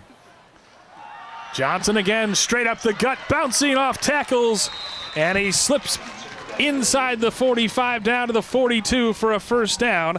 Tackled on the play by Ray Highland. Great little block up front. And again, Kevon Johnson, the benefactor of some great blocking. And he gets that all on that block up front, where you're not asked to demolish the person in front of you. You're asked just to shade or just get us a good seal. And Kevon, with that small 5'9" frame, finds the first down. Play fake this time. Franke keeps it. Colley bumps him inside the 40 down to the 38. So a gain of 4 after they faked the inside handoff to Johnson. Well, Armstrong coming back here with a little time of possession drive. You know, you want to get those 12, 15 play, maybe 6 to 8 minute drives. Those are the ones, if you can get points off, you just smile. Taking a lot of time off the clock and controlling the ball. Already 6 plays on this drive as Johnson kind of falls into a gain of 2, down to the 37, maybe the 36. Just tripped up a little bit as he got that carry. But I feel like they like the size of their offensive line, Chris, and they feel like they can grind this Cooper team down. And the Cooper team is fast and athletic, but not necessarily the biggest up front. Yeah, and that's probably the point of the night right there, Bill. They like their offensive line. They like the grind. Listen, Cooper's defense has done a nice job early on here, and we've talked about both sides, but it feels like that offensive line right now from Armstrong is getting their arms out, getting some holes. This time they pitch it to Newbern on the jet sweep. He hops over a defender, stretches. He'll have enough for the first down near the 30-yard line. Move the chains, and Chris, there's a perfect example of how they're going to try to get Newbern involved in the offense. Well, when you need to get somebody into the plane, just a little jet sweep right there. Watch the pitch out front.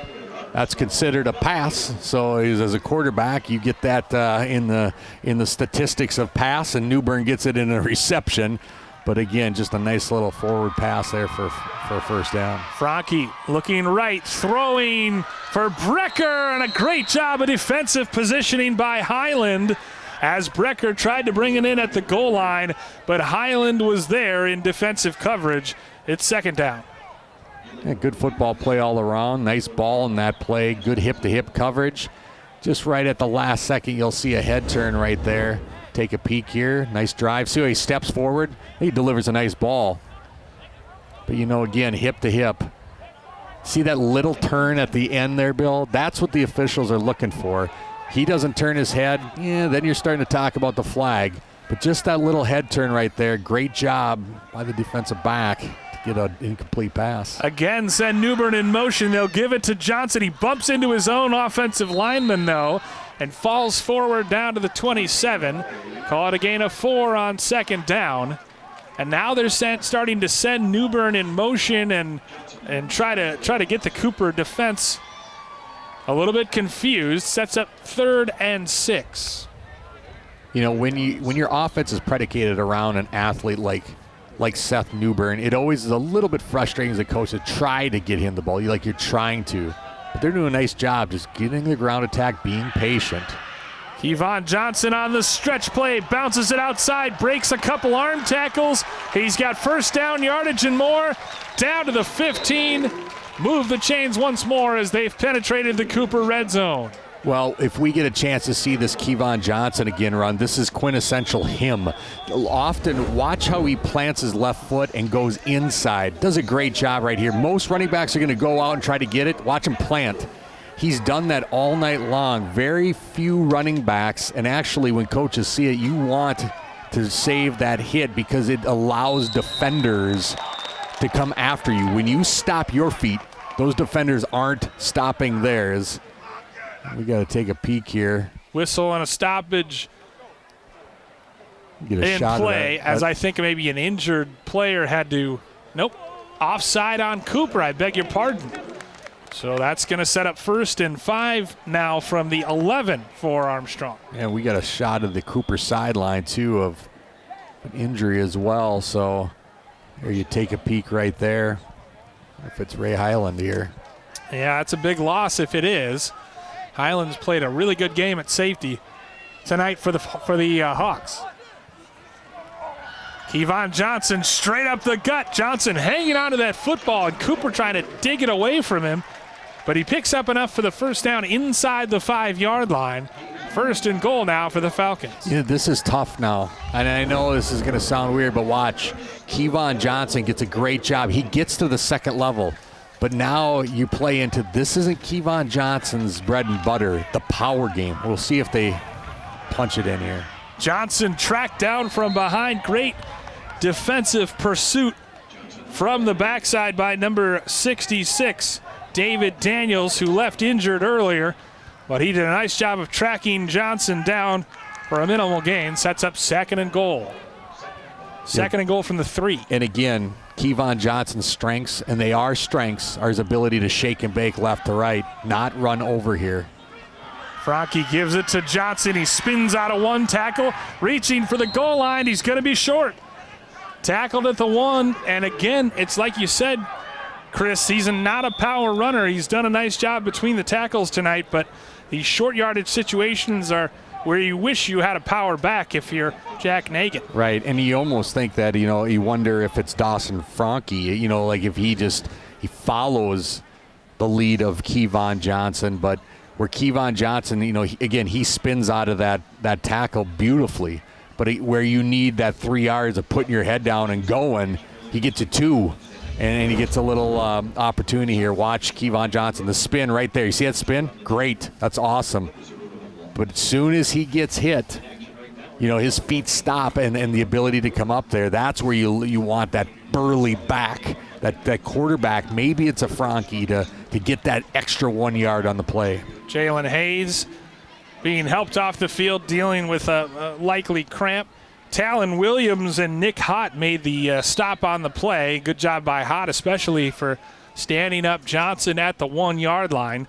So now, Chris, it sets up 3rd and goal from the 1. Maybe a little naked boot action. Do you stay with Kevon Williams? What are the options here offensively? Well, they've committed to Kevon Johnson right now, and you got 2 downs here. I think that they're going to go. They got Kevon in the backfield. Give it to him again. See what that offensive line can do. They've been pushing forward. Give once more to Kevon Johnson, and David Daniels and others meet him and stop him for a loss. Great pursuit in the backfield by the junior defensive lineman, and he forces a 4th and goal now for Armstrong. Well, do you have a field goal unit? And most high schools it's a 50-50 shot here. You want points. And now, well, Bill, listen, it looks like they're going to go for it, but here might be your Newbern time. Straight jump ball here. Go to your guy, see what he can do. Bunched up on the far side. Pull it out. Throw it to the end zone. Brecker out of his reach. And for the second time tonight, Armstrong turns it over on downs near the goal line. Outstanding play call. The execution was just close. Not close enough if you're an Armstrong fan. But this backside drag is always there. It's great play action. Good defensive stop by Cooper, but the ball just a little too much. Watch here. Great read on all day long. It's open, and he just overthrew him. Bill, you see that a lot in colleges where they do a backside drag with the tight end, and it's all, I want to say, always there. You really have to be the scouted man-to-man. Just a little too much on that one. Great stop by Cooper. So now 3:37 to go in the 3rd quarter. Ball is on the 4-yard line for Cooper. Give on 1st down straight ahead for Amari Davison. And how many times? This, by my count, is, Chris, amazingly the 4th time tonight that Cooper has started with the ball inside their own 8. Wow. 3rd time inside their own 5. So Armstrong, it's up to their defense again to try to force a punt. And, give credit to the Hawks defense. They have been put in some disadvantageous positions tonight. They have bent, but they have stiffened when it really matters. And obviously their defensive touchdown has tied this game. Fox throws over the middle. He's got a man out across the 20, breaking tackles into the open field. It's Emmanuel Carmo who scored that touchdown. And Carmo, a couple players shaken up, including Carmo, who stays down. But a big game out to the 37-yard line. It is a warm night tonight, 83 at time of kickoff. And you can see, obviously, Emmanuel Carmo, whether he's punting, defensively, offensively, he has been on the field a lot tonight for Cooper. Yeah, Carmo has been the guy. I mean, right now, if you got to point to somebody on that Cooper sideline, before the scoop and score, it would have been really nobody, and now Carmo has stepped up. But you're right, Bill. You can see it right here. Carmo goes up. I love Fox in that pocket. Just poised back there. Yeah, That's he hard. can sling it. He can sling it. Good tackle on the play Jack Bailey tracking it down from behind. It's out to the 38, however. A gain of 35 on that pitch and catches. As head coach Willie Howard is out there stretching out Emmanuel Carmo. He has been one of the impressive players tonight. When you see Fox in there, Bill, who does that remind you of? When you see Fox in there as a quarterback, he's kind of, for me, and I'll tee it up, but he's got that kind of Russell Wilson size. I was just thinking Russell Wilson. Yeah. And he slings it 12. Like him. Yeah. And that's a compliment. Russell Wilson, a heck of a player. But and again, you see when Fox is right there, he's got a short throw, but a strong throw. He doesn't have a big stride where you see some of those 6'3" quarterbacks, pocket passers looking. He's kind of got the Russell Wilson build to him, and he's playing a little bit like that right now, trying to drive his team down the field. Carmo really struggling, gingerly trying to get off the field. And so obviously hope he's able to come back. Current conditions, cloudy and 75, wind out of the south-southwest at 10 miles an hour. Pretty beautiful night for football here in Plymouth as Armstrong looking to make it 3 in a row. Bill, it doesn't get any better than that forecast. No, right it there. does not. Light breeze, 75. The only problem is these kids got to go back to school tomorrow. From the 38, quick little hitch, and Talon Williams couldn't keep his footing. They like to throw to that short side. That's seemingly, they like to go left and throw to that short side. That's kind of where they've gone all night, as it's second down and 5, pickup of 5 out to the 43. Short side hitch is always a good play in any playbook, any formation. Most of the time you're going to get one-on-one coverage, and most of the time that linebacker isn't going to go play over the top. You see him there now, but that's usually a good play. Fox throws it near side. Super job of reading it by Stanislawski. He comes up and he lays a licking to Samaje Young. Read all the way from his linebacker spot. If Reed would have actually read the ball, which he does a good job, he might have gone a pick 6 on this one. And again, when you see it out there, he's already tackling him. Yeah, he basically met him at the receiver. It's a loss of 4 back to the 39. So it sets up 3rd and 9. Where do they go here on 3rd down as this drive started at their own 3? It's out to their 39. No, don't underestimate the backside hitch again. Get it in their hands.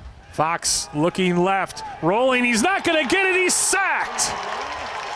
Huge sack made on the play by Courtney Dickerson at the perfect time for Armstrong to force a punt. And now there's an offensive lineman who remains down, but that play never stood a chance. As soon as Fox had the ball, Dickerson was in the backfield. When you have long routes, you got to expect max coverage on that one and max protection. So if it's a quick hitch, usually you can get that out of there, and that just wasn't the case for them. They had great pressure. Armstrong broke through when they needed to, and see he's rolling out. That's just a bull rush. I love that underneath swim move. Parrish Jackson, poor number 56, the freshman, had no idea what hit him.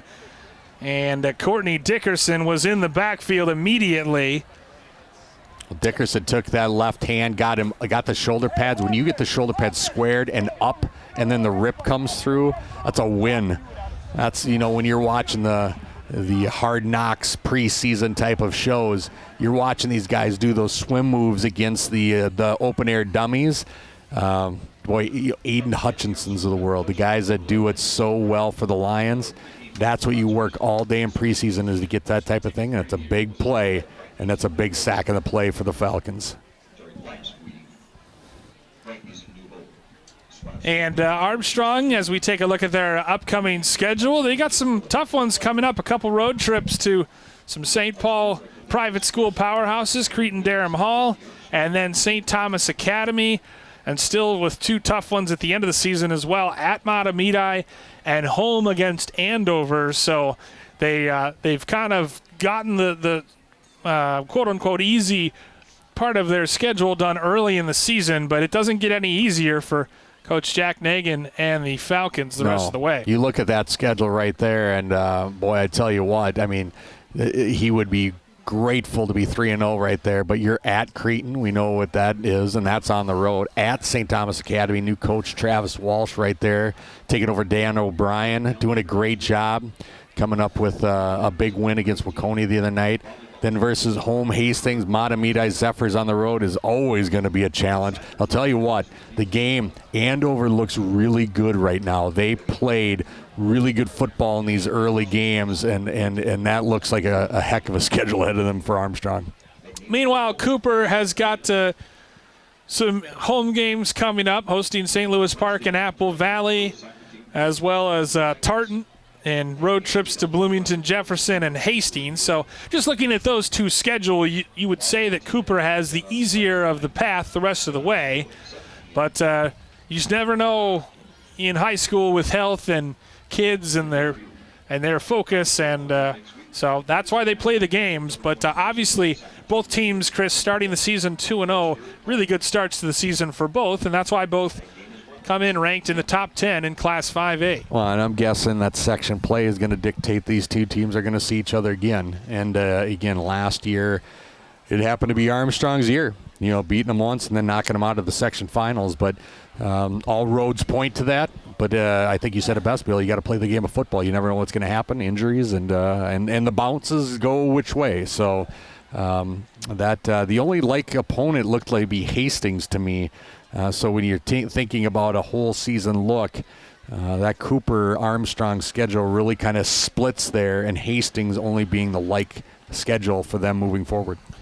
Yeah, and it's normally, with the way the districts used to be in Class 5A, they'd have a lot more common opponents, teams like Spring Lake Park and Tartan. But this year their schedules are much more divergent, and actually week 3 pretty early for these two teams to meet. But it's always a fun contest when they do play. And obviously last year, as we saw, Armstrong really took it to Cooper with a couple of blowout wins, bitterly ending Jackson Howard's career. And Cooper, but you're talking to Tony Patterson before the game, he just talked about the fact that a lot of sophomores got some valuable time that are now juniors, and they are contributing or expected to contribute on varsity, as big number 56, the freshman Parrish P.J. Jackson, being helped off the field, and he's the one that got bull rushed by Courtney Dickerson and collided with his teammate. Good to see him up and walking off the field here. We're late third quarter, tied at 7. Jackson had a good fourth down and short early on in that second quarter, mid-second quarter, where he actually pushed the running back for the first down. So you don't want to see him coming off here. But, again, injuries create depth is the adage. So we'll see who the next up is here for the Hawks on that offensive line. Good to see Emmanuel Carmo back after cramping up. He's out there to send the punt away to Gideon Brecker. He's gotten some good kicks off tonight, and this is another one. Spiraling short of Brecker, takes a bounce at the 41, and that's where Cooper will touch it up. And that's where Armstrong will take over at their own 41-yard line, 1st and 10. We're going to see a big dose now of Kevon Johnson. We're going to see, somebody that's going to be asked to get a lot of the carries here. He's been sure-handed up to this point in the times that mattered in the second quarter, and now here late in the third quarter.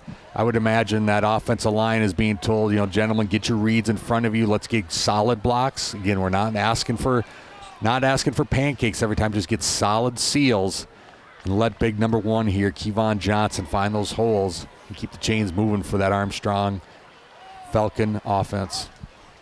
Franke gives it to Johnson, just as you said. He's stopped up. Great job by number 55, Lucas Johnson, the senior nose tackle, standing Johnson up at the hole for no gain. Well, one of the things when you know it's going to be a run is also the defense knows that. They're going to bring up an extra guy.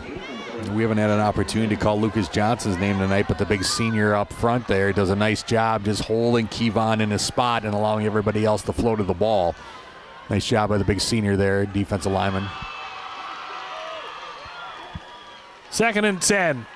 Quick hitch to the side, and it's nearly intercepted. Samaje Young thought he had his second.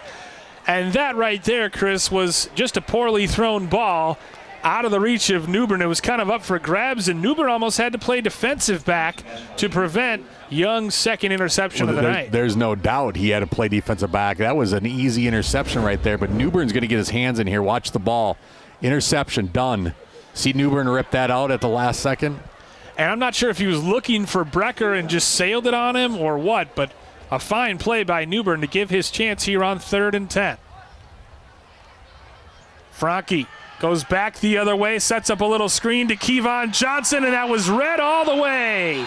That had no chance as Samaje Young, or make that Tony Colley, comes up from his linebacker position and snuffs it out. It's a loss of 6. Well, between Colley and Carmel, those guys have been carrying the Cooper Hawks offensively, have been mainly defensively, and those guys have been flying to the ball. What an outstanding game that we got here.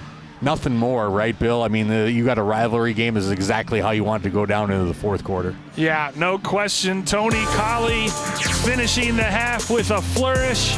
It's all about the Cooper defense. They score on a scoop and score, and we go to the fourth quarter here in Plymouth, tied at 7 on CCX.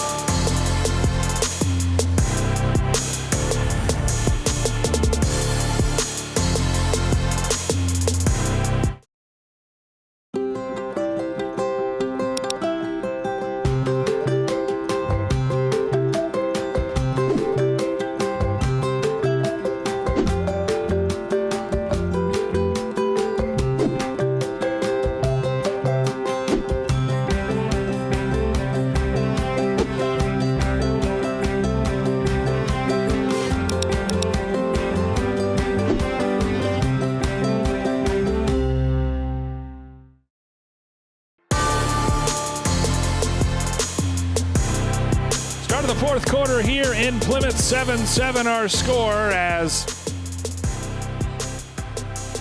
Dalen Gurley back deep to receive for Cooper. And from my recollection anyway, I believe, Chris, this is the first punt of the night for the Falcons. And Cooper's going to have what perceivably should be good field position. Cooper has been literally in their heels in the end zone for, like you said, I think 4 beneath the 15-yard line. This is an opportunity for here, and let's not forget, Cameron Fox has kind of been idle a little bit. I mean, he's had a couple of good plays in drives, but hasn't put a full, complete drive together.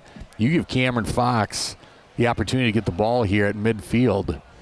I tell you what, that's not a position you want to be in if you're an Armstrong fan. Gurley and Young back deep to receive for Cooper. As Armstrong will kick it away. They'll snap it from their own 35. And the Cooper defense has risen to the challenge here on the road as both teams look to remain undefeated on the season, and Cooper looking to pull a mild upset here. It hasn't been the cleanest played game by either team tonight, but both teams entering the fourth quarter feeling like they have a chance to win. Brecker will punt it away. Young and Gurley standing back at their own 36, and Brecker gets away a good kick. Gurley receives it at his own 35, stumbles forward, and snowed under by the Falcons. So Cooper will take over at its own 36 with good field position, because like you said, Chris, 4 times tonight they started with the football inside their own 8. Yeah. Great job on the coverage, too. You know, it feels like there's just this quarter is going to be that one thing. And if that's an interception, if that's a fumble or a missed tackle for a big play, these teams have played solid defense up to this point. Just you don't want that one thing. You don't want to be the team that gives up that one thing. And now, I tell you what, Cameron Fox here, let's see what he can do, maybe in some different different positions, different formations here. Fox, quick throw to the far side. It's caught out there by Gurley, makes a nice move, gets it out across the 40, knocked out of bounds finally at the 42. A pickup of 4, maybe 5 on first down. And Gurley, just an explosive catch. They're not giving Fox many downfield throws. It's just sideline to sideline. and very makeable throws, high completion throws for the senior quarterback. Well, he's definitely in command of the offense. There's a lot of teams that would like a Cameron Fox leading their offense. Those short passes are just as good as a run. Davidson swarmed under. Great job coming off the edge by Landon College. 6'5", 225. You can see why North Dakota wanted him so much. That's a great frame. Take a peek at him right now. We were watching him warm up, one of the captains out there. He is so unblockable off that edge, and he got in the backfield there. Davison managed to pick up a yard, but it's 3rd down and 5 with the ball on the 43-yard line. Call it 3rd and 4 officially. Play fake over the middle, slant. He's got his man, Samaje Young, dashing inside of Armstrong territory down to the 37. A nice pitch and catch of 20 as Fox and Young, and once again, Young is down. How many Cooper players have we seen tonight suffering cramps? Young has been out there a lot, and now he's cramping up, getting some help from the Cooper coaching staff.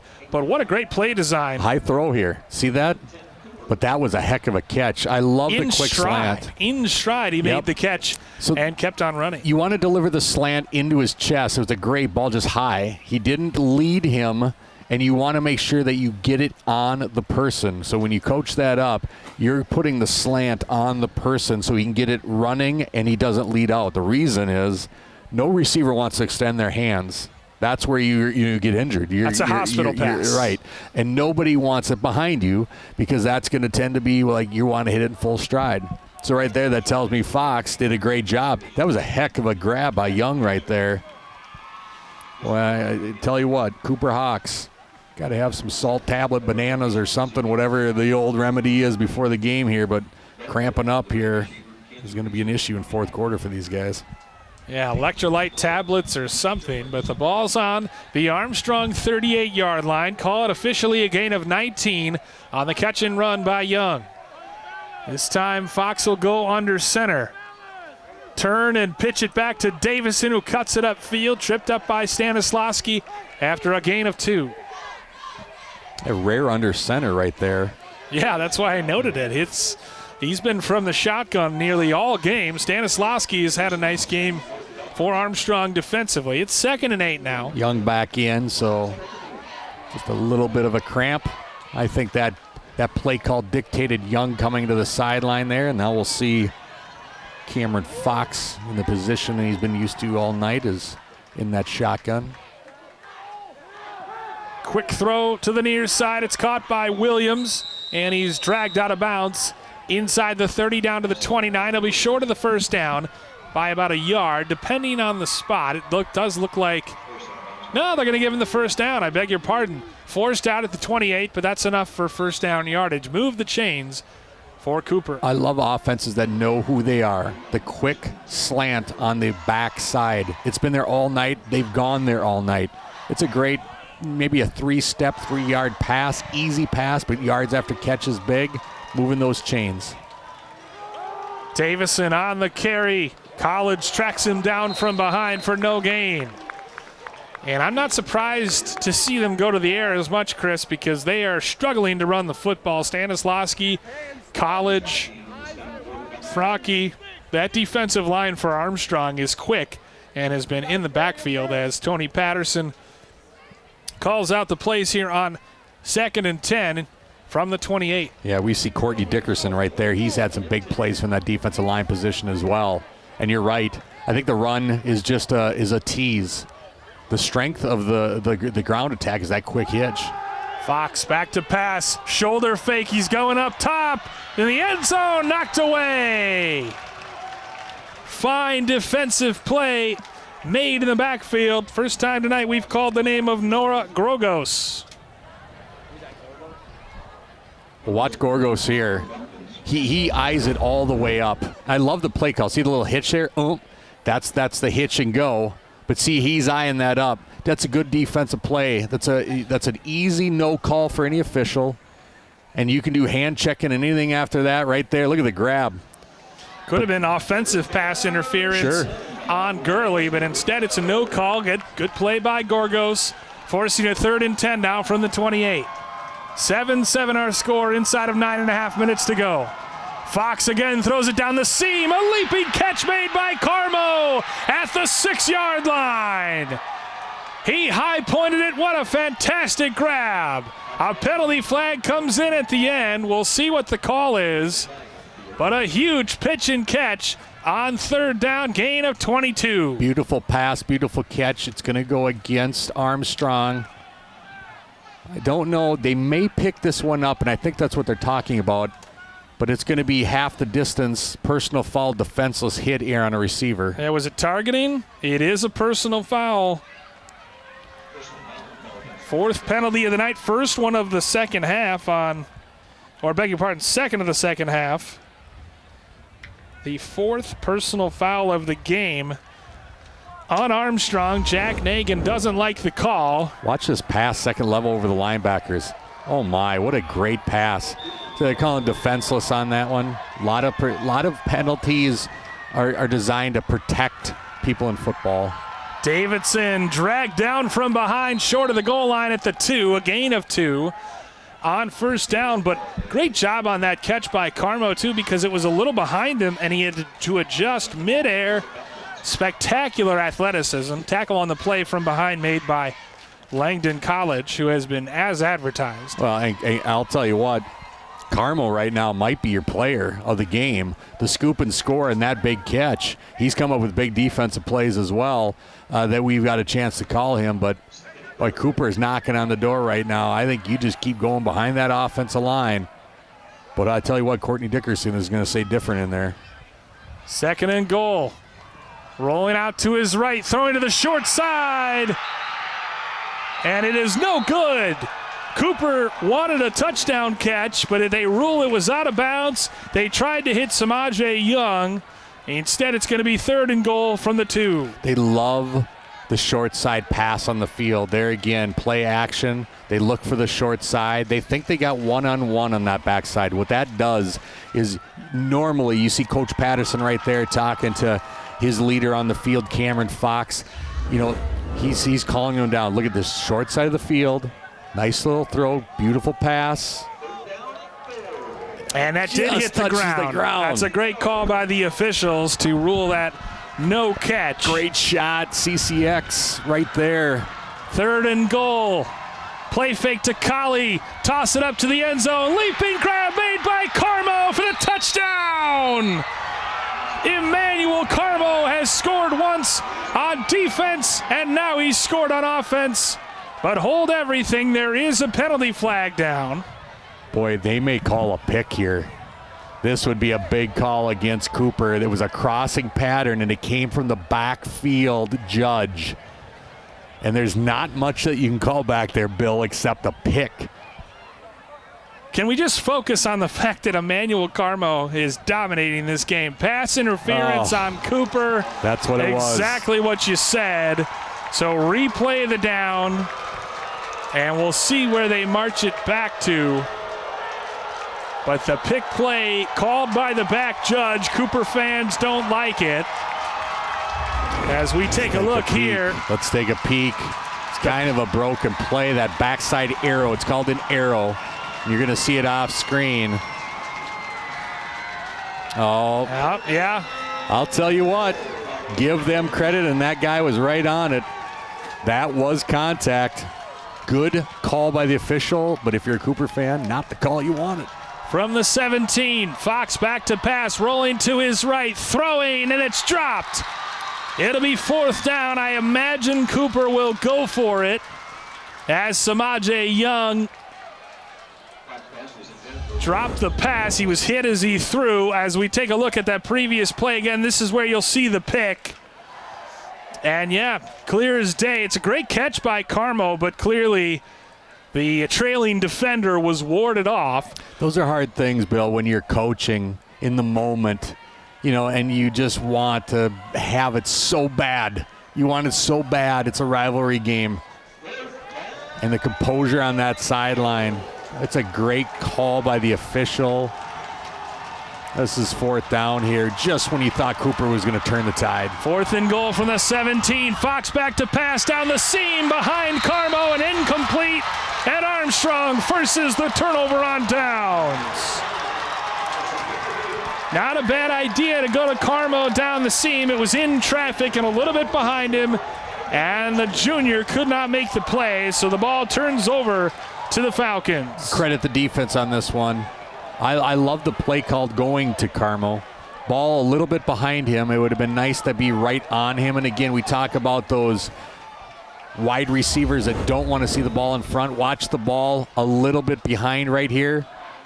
And Carmo, again, probably wants that. I know he doesn't get in the end zone even, but there would have been a nice tackle right there. Stanislawski was right there, and I wonder if Carmo dropped it because as he was coming down, he turned over his shoulder and saw the senior safety waiting. So now the Falcons take over 1st and 10. The game tied at 7 and 8:07 to go. Play fake, throwing for Newbern. He makes the catch, and he's immediately blasted by Dalen Gurley. But it is a pick out to the 25-yard line, so gain of 8. But it's one-on-one coverage right now with Gurley, and Gurley is up to the challenge. But if they continue to do that and they don't have help over the top of Newbern, you watch. He's going to spring here. Kevon Johnson following his blockers, bounces it outside. Great job coming up to make the tackle by Ray Highland.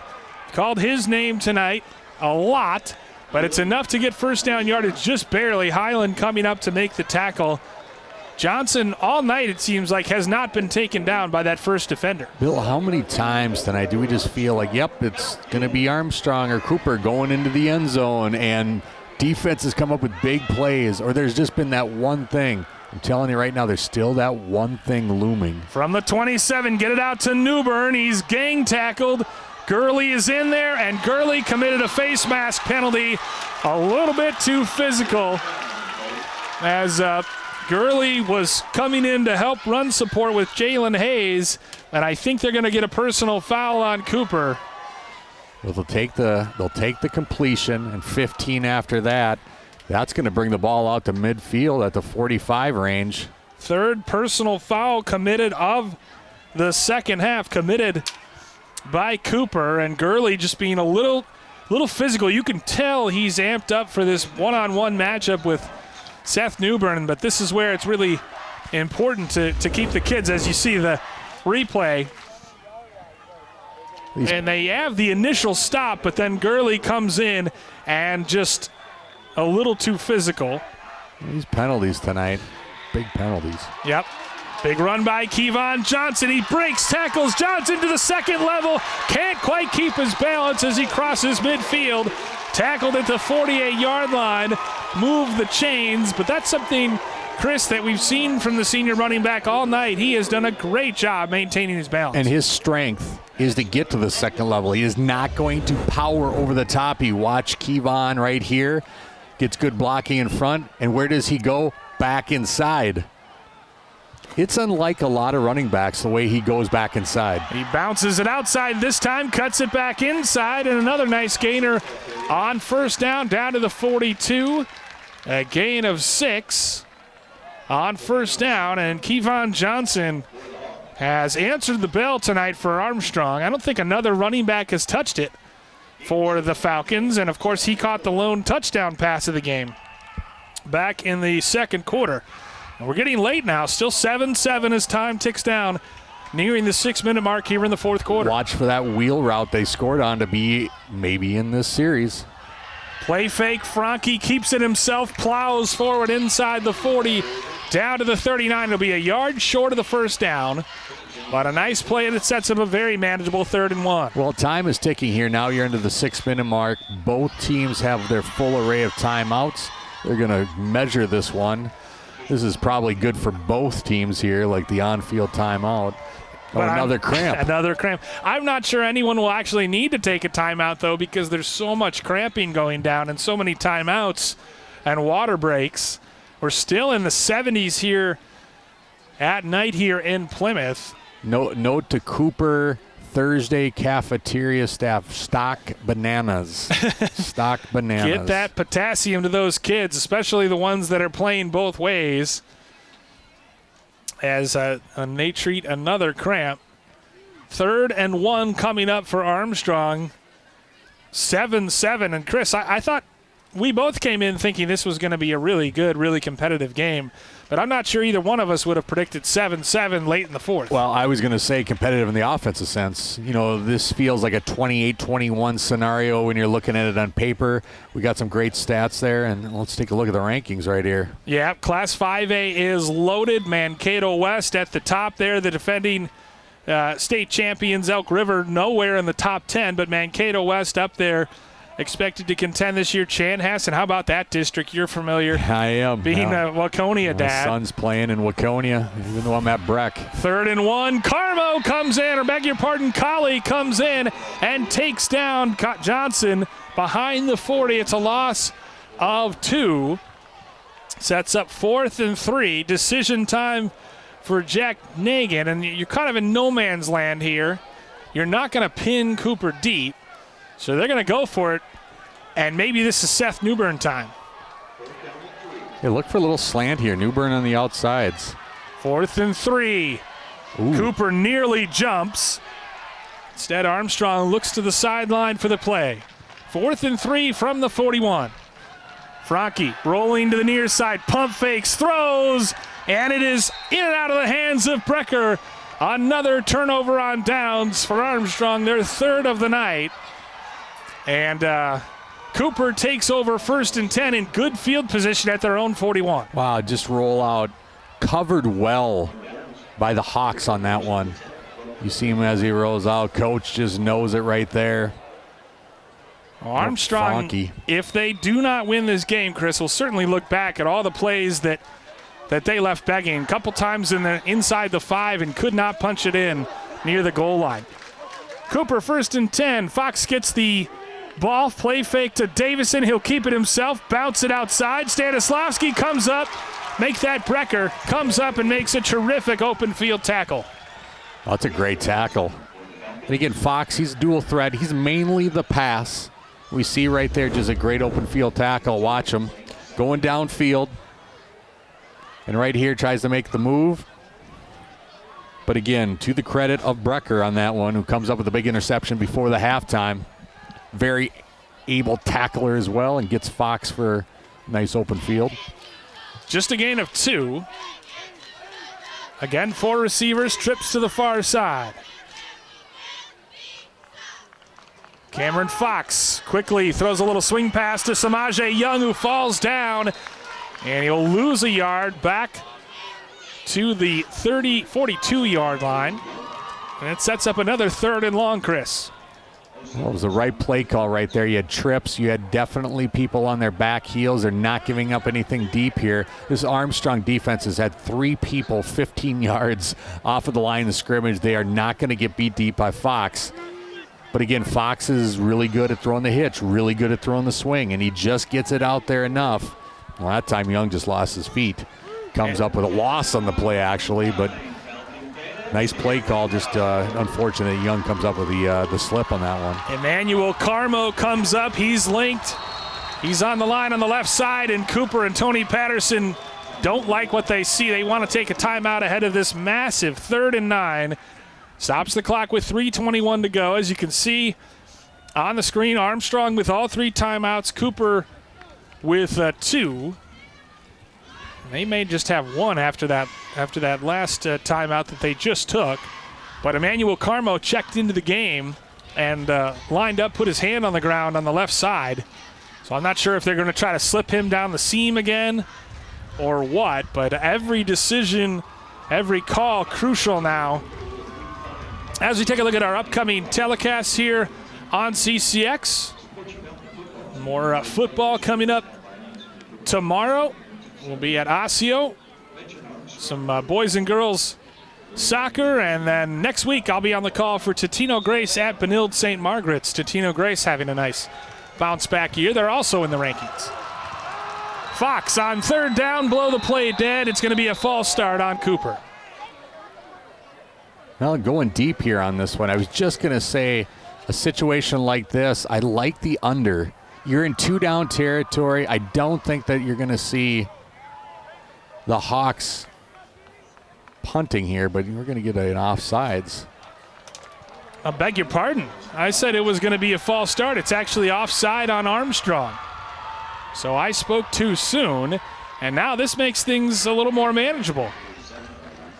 Ball's on the 47 now. Sorry, Chris, 3rd and 4. And this is the strength of Fox. So now your play call, which was a deep route play call, becomes a hitch. They have really gone backside. Look for the short side, which is right in front of Cooper's offensive, right in front of their fans here. Expect a hitch. Fox to throw. Pump fakes. Flag comes flying in. He floats it for Carmo, who makes the catch, but I think this one's coming back. He's tackled on the play by Bailey, and actually they're coming in and waving it off. Carmo has stayed down in front of the... Now he's being helped up by the ref. Chop block on Cooper. So penalties giveth and penalties taketh away, Chris. Penalties and big turnovers tonight have been the name of the game, where it looks to be, a 7-7 game on the scoreboard, and you say, really defense, a lot of clean. That's just a lot to clean up on both sides with the big penalties. I mean, your penalties aren't the 5-yard variations here. These have been big ones. A lot of 15-yarders, a lot of personal fouls and whatnot. They spot the football back, all the way back. It's a spot foul, and that marches it back to the 32-yard line. And Bill, it hasn't been like it's been chippy bad penalties, but they've been costly. Like that spot foul chop block. I mean, you're talking about they just got done getting an offside, so it's 3rd and 5. And now you're talking about a big, 17-yard penalty right there almost. Man, those are the ones that just hurt. Spotted at the 31. It is 3rd and 20. Fox looking downfield, throwing in and out of the hands of his intended receiver, Gurley. And I have to imagine now the punt team will come on for Cooper. He'll kick it away to Armstrong with less than 3 minutes to go here in the fourth quarter. Well, and do you go for it? Do you punt safety? The one thing as a coach, I always just trusted another coach to get the vibe and the feel here. You see Coach Patterson right there, Coach Howard. Do you go after the kick and make a big play if you're Armstrong, or do you wait back and try to get field position? We'll find out. Carmo has to reach back. It's nearly blocked. He gets on a low line drive kick that tumbles out of bounds inside the 40-yard line at about the 39. They'll spot it actually at the 40. So Armstrong, pretty good field position. They got to drive 60 yards in the next 2 minutes and 50 seconds.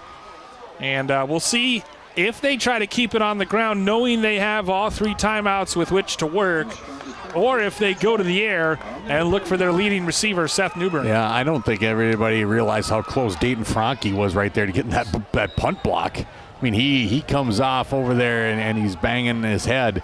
That could have been the big play right there. It was slow developing, just missed it. Franke takes, pitches to Keyshawn Johnson. He had to reach behind him, and great penetration by the Cooper defense, led by Tony Colley, who, if not for Emmanuel Carmo, would be the absolute MVP of this game for Cooper. Johnson claps his hands, 2.5 minutes to go after a loss of 3. Yeah, I agree with you on Colley. I mean, he started off just absolutely all over the field. That's a big play. Little pitch on the outside, but I love how he runs the alley on that one and comes up and meets Johnson. From the 37, little hitch and go looking for Newbern, and he can't haul it in. Great defense out there, step for step. Samaje Young kept with Newbern. Well, you knew it was coming, and the targets have been not there, and there's been really good coverage on Newbern, but that was the opportunity right here, the pump and go, and he got him flat-footed, but again, he recovered. Well, that was in Newbern's hands right there. That was a good ball. Give your opportunity to your receivers on that one. There's a great shot of one-on-one tonight. That's been the battle right there, the lockdown. Young and Newbern. Franke looks to Newbern, then he pulls it down, but he's not going to get very far. He's grabbed by the ankles by Lucas Johnson, the 3 technique for Cooper. You know, and right here, too, some coaches would take that timeout. There's 2 timeouts. Now Johnson appears to be shaken up. He is staying out there, but boy, it sure looks like he has some kind of stinger as he is down to a knee. They may be forced to take the timeout. This actually hurts in the sense of you've marched off about 15 seconds on that clock. You had 2 minutes, and I'm not too sure here with 2 minutes left. You're going to get a punt. But he needs to come off. He is obviously in some distress, being helped to the sideline by his teammate Manny Allen. But, yeah, that stops the clock with 1:39 left, 4th and 15. So you're going to get the ball back with 2 timeouts remaining, Cooper will. It'll cost them a timeout here. They'll have 1 timeout left. And look at this play by Johnson. A designed run, and Johnson fought off the block of number 77, Angelos Matthews, and made the play. And he's made some big ones tonight. That's his 3rd tackle for loss of the night. And the big nose tackle being helped off here. Cooper should get the ball with good field position. I can't imagine Armstrong's going to go for it on 4th and 15, but I suppose you never know. It's a loss of 2 on that last play. I'm just looking here to see on the official score clock, too, if that'll cost a timeout. It should cost Cooper the timeout on that one with the injury and the ability to gather on the sideline. But, boy, if they get to keep the clocks going here again. And now there was a timeout. Stopped play, and they'll probably – and now Cooper is the one who actually took the timeout. 6 seconds have come off the clock. That's 30 seconds there. And, again, not to be overcritical. And Coach Howard is over there, and he's saying something. But just under 2 minutes, an injury and time going off the clock, and no timeout called. Yeah, that's – you got to tighten that up a little bit. I mean, that's 3 plays, essentially, if you're going to get that ball back. And you still have timeouts to give. So now I wonder if you see Cooper go after this punt here. You know, just one little low snap, one little high snap, something that isn't perfect right in the breadbasket.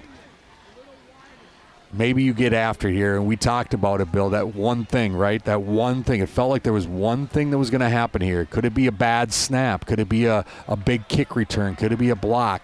Do you want to risk a roughing the punter, though? That's the risk you take. I was never the risk guy on this one. I always wanted to have the ball because I felt like our offense was going to score, but it feels like you need something right now and hope for just a bad or a low snap. Samaje Young back deep to receive. The snap is good. Brecker gets it off. Young comes up and fields it at his own 36. Racing down the right side. He gets it into Armstrong territory. A return of 16 down to the 49, and that's where Cooper will take over 1st and 10 with 1 timeout remaining at 1:20 on the clock. 1:20 here, and this is the don't panic button. Do not panic. Watch the defense. Run the hitches. That's what I would suggest right now. Tony Patterson calling the offense right here. You've got a great quarterback in Cameron Fox. They love the short side of the field. They have 1 timeout. Watch the defense. You can see it right now, Bill. Look at that backside. That's 5 yards every time and march down that field. Fox, low snap. He throws exactly what you just called. Gurley pushed out of bounds at the 42-yard line. It's a pitch and catch of 8, and that is there, Chris, to your point, whenever they want it. And that's what you got to keep taking. That took 3 seconds right now. That's a 7-yard run, except it's a pass and it's out of bounds. It's even better. Make it 8 yards on that one. Don't go away from it. Just keep watching that backside. And that's what they're doing. They're taking a peek here. From the 42, little swing pass to Young, and it's not a good one. Bounced in. Landon College all in the face of Fox, which forced the errant throw. The incompletion stops the clock with 1:12 to go and 3rd and 2. And why I like the backside hitch there. You saw Tony Patterson talking to his quarterback, Cameron Fox. It's an easy pass, but most importantly, it's a short pass. Do you see how that swing pass is a far pass? And right now, even in press coverage, just get the ball in his hands. Davison picks up the first down as he races across the 40, out of the 38, a gain of 4. Quick to the line here. Move the chains. Time is of the essence here. Clock stops with 1:07 left. Tackle on the play made by Dayton Franke.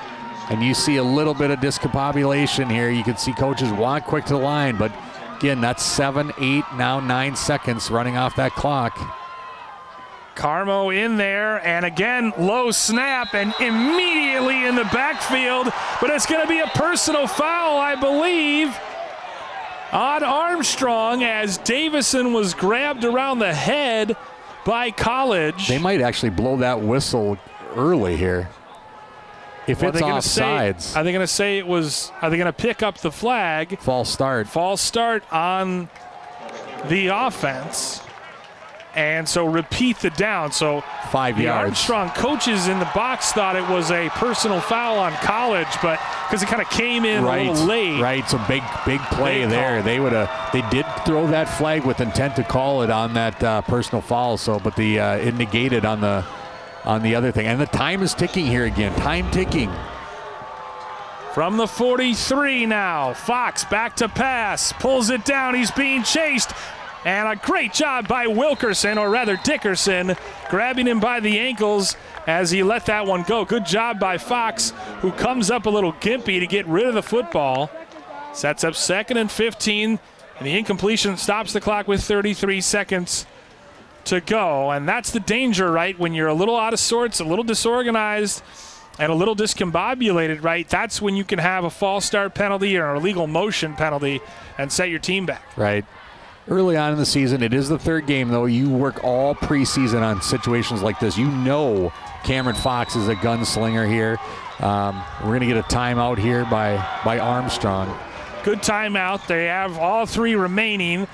Likely not to get the football back in regulation. 33 seconds to go here in the 4th quarter.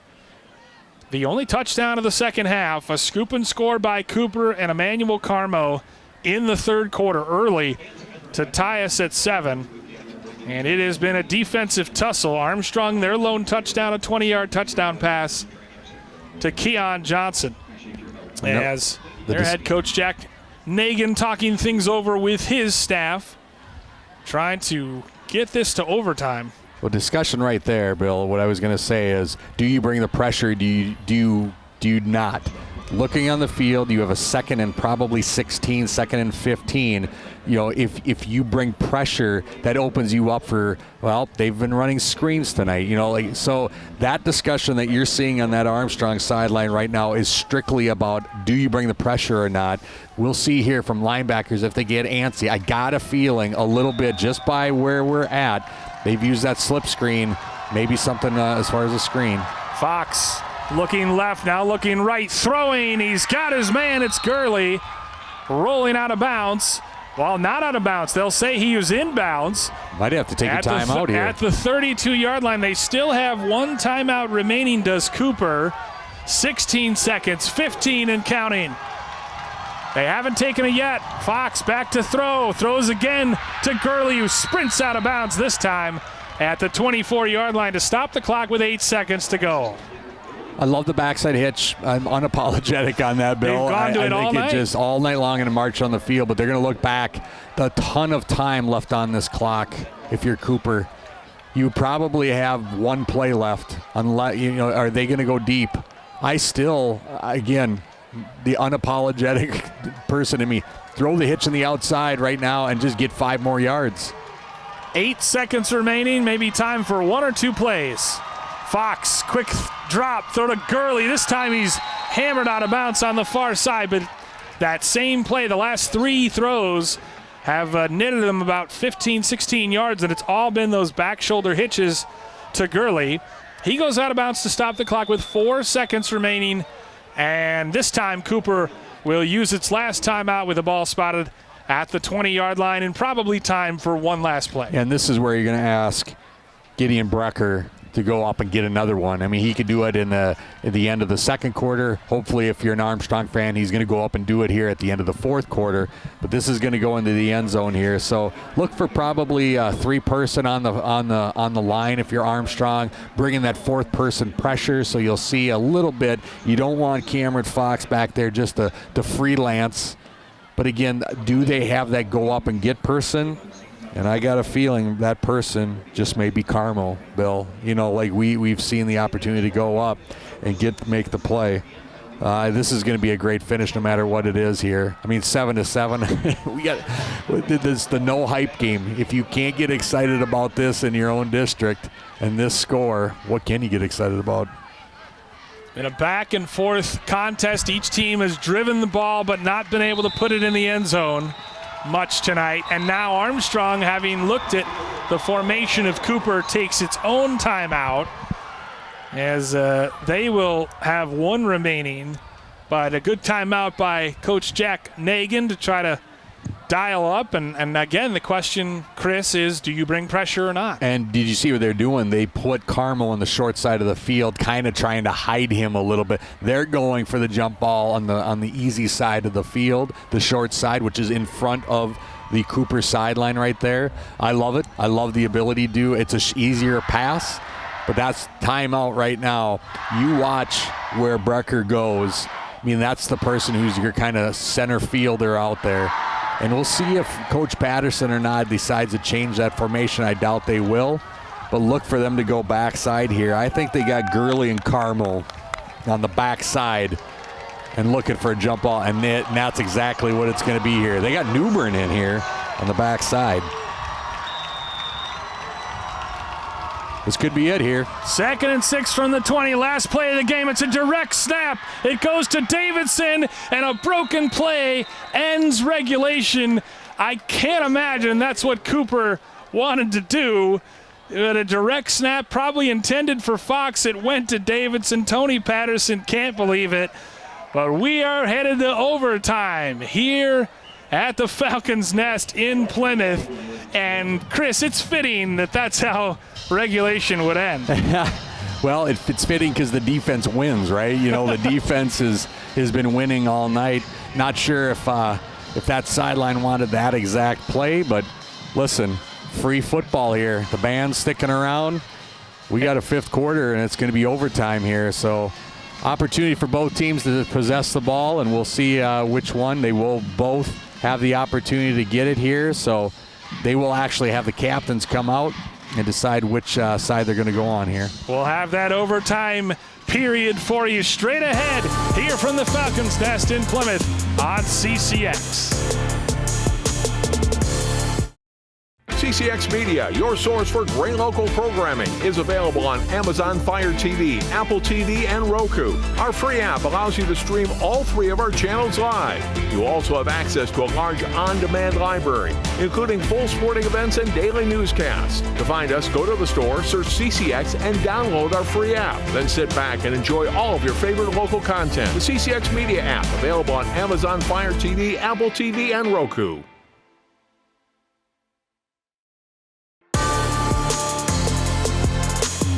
Captains are meeting for the coin toss as we end regulation tied 7-7. Robbinsdale Cooper and Robbinsdale Armstrong, Bill Hupp and Chris Ohm preparing for overtime. Each team will get a timeout and a chance with the football as the refs talk to the captains, and it's just been this game seemingly, Chris, has had everything.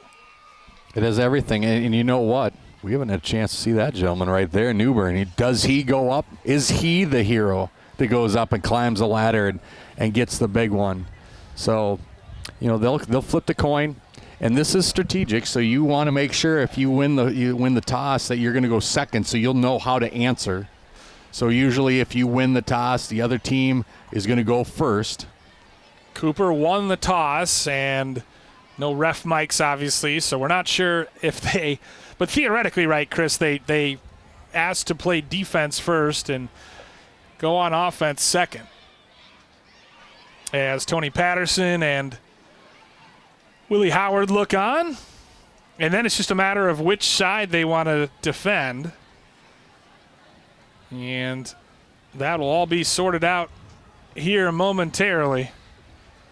This capacity crowd here at the Falcons' Nest in Plymouth is enjoying maybe not the cleanest played game, but quite a battle. And there you see on the sideline,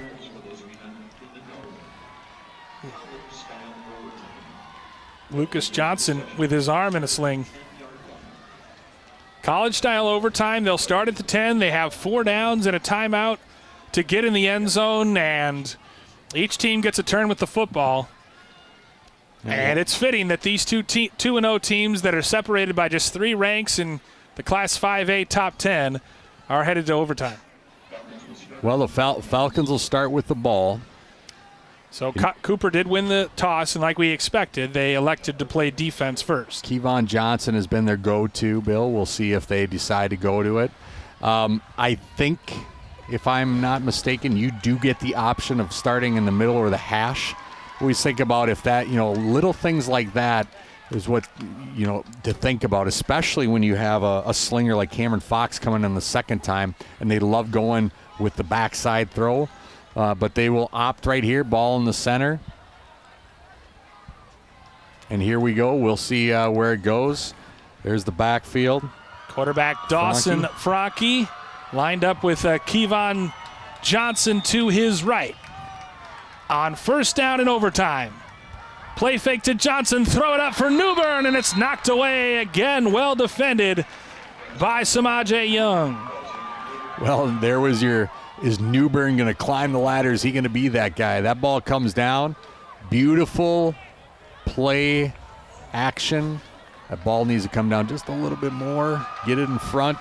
Newbern is 6'3". He has that capability. I'm not too sure they don't go back to him here again. And maybe the fade this time. This time they give it to Kevon Johnson. He slips inside. He's ridden down by Colley inside the 5. At the 3, maybe the 4, so a gain of 7, but it sets up 3rd and goal, and obviously it would seem like both teams would try to use all 4 downs to get it in. Watch Kevon Johnson. He's always looking inside. Watch this. Inside. It's always an inside feel with him. Slipped out of the tackle of Talon Williams there. On 3rd down from the 4-yard line. After that pickup of 6. Again, give to Johnson across the goal line for the touchdown. Kevon Johnson had difficulty punching it in regulation, but he gets it across in overtime to give Armstrong a 13-7 lead pending the extra point.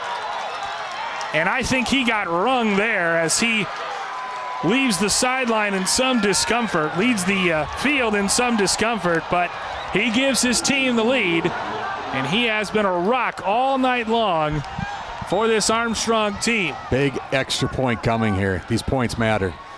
Luke Wiesjohn on to attempt the extra point, and it's good. Splits the uprights to make it 14-7 Armstrong. And now the Falcons go on defense. Cooper knows exactly what they have to do. Yeah, they do. And in overtime, that extra point kick could prove to be a really big thing. You got to think that with the arm and the athletic ability of Cameron Fox, they got a good shot at getting in here. But I'll tell you what, that Armstrong defense has stepped up here tonight. They've electrified this crowd here, Bill. It was kind of just the wind and the sails proverbial thing happening in that 3rd quarter, and we stood here and heard the crowd go hush and just really nothing come out of here. And this crowd has a lot of exciting things to cheer about besides that wheel route, and here's one of them. They're up by a score. We'll see what Fox can do. Emmanuel Carmo split out to the right side. They'll look for him on the corner route. He leaps and makes the touchdown catch. Emmanuel Carmo has scored on defense, and now he's scored on offense. The first play of overtime offensively for Cooper, a 10-yard pitch and catch to Carmo. And now the extra point. We talked about how important that extra point was making it. 13-14. It all hinges right here.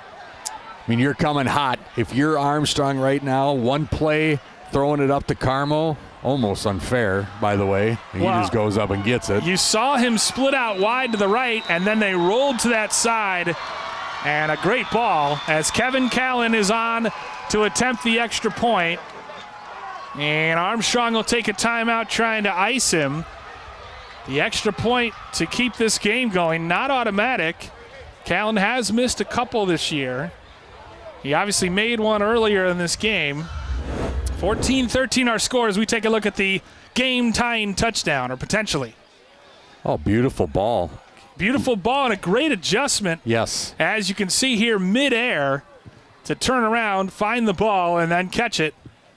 Emmanuel Carmo with a touchdown reception and a scoop and score tonight. He's been responsible for all of the Cooper points. Hey, Bill, let's talk right now. I'm watching the sideline. Armstrong calls a timeout. They make the call. Name who haven't called a lot tonight. Number 11, Fitz Freeman, wide receiver, is in the center. He's 6'6", 205. Look for him to jump up right now. If that gets tipped, remember that name, Fitz Freeman, 6'6" in the center. He's going for the ball. To tie the game, Callan splits the uprights. Outstanding. Kelvin Callan with no doubt. And we're headed to a second overtime. Let's go. You love to see the kids come through, right, when it matters most. I love it. Pressure on the sideline on both of them, and they've stepped up here. I think you said it is it as fitting when we have had a defensive battle that two offensive plays now dictated both scores here in overtime. They get the same type of feel. We'll see it at the 10 again. Armstrong will come out. Cooper will have the ball first this time, right? They should. As we get ready to start the second overtime, Cooper made short work of their possession. One play and a touchdown catch for Emmanuel Carmo. And a great ball, like you said, by Fox, Cameron Fox. Now, I always, and just to be fair, I always get crossed up with the college and the high school rule in overtime different, where you have to start going for two. I don't know if that's a high school rule. We'll find out here or not. Carmo again split out wide right. Well, they know where he's at on this one, Bill. They got 2.5 on that side. Fox looking his way again. He'll pull it down, and he's swallowed up by Courtney Dickerson. Sacked for a loss of 1. You know, it's a play call that you knew was coming. I don't want to say I was surprised by it, but when you see 2.5 guys on that side, you got the coverage guy in front, you got the free on the outside, and the linebacker cheating in that one. What I was surprised at is that Fox was just looking on that side. You have to look at the whole field, right? You have to look deep on the play side as well. Look for him now to make sure that you get everybody spotted up here and not just where the very talented Carmo was going. Second and goal from the 11. Carmo is out. Fox, quick pass to the near side. It's caught. Stanislawski makes the tackle and knocks Chris Oates out of bounds at the 5. So it sets up third and goal, obviously 2 down territory here. I always like the officials, and it's kind of funny to watch. They're calling him out of bounds, and they're all waving their hands. There's no time in overtime, and it's habit. Yep. And that's good habit, right? You're all the way there, but there's no clock here in overtime. You just run 4 plays trying to get in the end zone. Third and goal now from the 4. Tied at 14 here in the second overtime. Send Young in motion. Fox rolling to the right side, looking for him, throwing. He's got him. No, it's incomplete. It's through his hands. It was right there, and Young dropped it, and he knew it. That was a well-designed play. They had the matchup they wanted, but Young dropped it. Just a flood. Fourth and goal now from the 4-yard line as they flooded to that right side, like you said. The throw was there. He just took his eyes off it. Boy, that just went right through his hands. That's one of those two where listen, the leadership of Cameron Fox, he's going to go up and tap, and he's going, listen, we need this next one. Don't worry about that one. We need this next one. Yeah, you can tell the body language of Young, but he has made plays all night, and he's been heavily involved for Cooper as Cooper takes time out. The Hawks wanting to talk things over ahead of a 4th down. And we'll see what transpires here on 4th and goal from the 4. And exactly what you just said, Cameron Fox patting Young on the helmet, telling him to keep his chin up because they need Young to keep his head in the game. Exactly. Vayroll might go to him here on 4th down. Listen, young men, those coaches, Howard and Patterson over there, they are grooming young men that are athletes. Next up, you don't get down on each other again. You don't get too high. You don't get too low. Right there, you see guys that are on that sideline, and they know they're playing for each other. Everybody makes mistakes. To err is human. An interesting play call here. They're going for 3 here, Bill. They're going for the points. I like it. Get points. Not a bad play. They're going to take the field goal. It's a 20-yard field goal from the near side hash. They obviously trust Callan's leg. Snap back, high snap, and it's blocked! Blocked by Armstrong. The ball's dead. Cooper was trying to take the points, and the high snap threw everything off, allowed Armstrong to get in and block it. And now the Falcons are in the driver's seat. 1st and goal from the 10-yard line here in the 2nd overtime. Kevon Johnson between tackles, play 1, 2, 3. And then you go for the field goal. That's the type of thing they're thinking right now. That offensive line has done a good job for Armstrong. You see right there, Coach Patterson knows it. It actually was just penetration, low kick. Yeah. And he got it clean right in the center there. This is where you look at your offensive lineman. Think about all those two-a-days. Think about all those times that you're eating the carb loads over at somebody's house. You're having pizza. Say, boys, we got to punch it in. You're going to see from tackle to tackle right there a great shot, because this is what it's going to come down to right now. Give to Kevon Johnson. Stutter step, bounces it to the outside, cuts back inside, fighting for the goal line, and he won't make it. Down to the 2. Good gain, though, on 1st down, and Armstrong is a whisker away from winning this and moving to 3-0 on the season. It's always funny you talk about coaches, and it's been, listen, things you talk about for a long time. Do you go under center? And you do what you do well. Like right now, the ball is physically going to be snapped 5 yards from where it's at, but it's going straight up the middle here. Dawson Franke gives to Johnson between the tackles and into the end zone. And Robbinsdale Armstrong wins it in double overtime, 20-14. Kevon Johnson's 2nd rushing touchdown and his 3rd touchdown overall is the winner here tonight at home for the Falcons. I hate being this guy, but this is one of those you just don't want somebody to lose, Bill. I mean, it's such a good battle out there. 2 teams, 2 coaching staffs that respect each other, meeting out at the 50. Listen, the battle for Robbinsdale is a big thing in the district.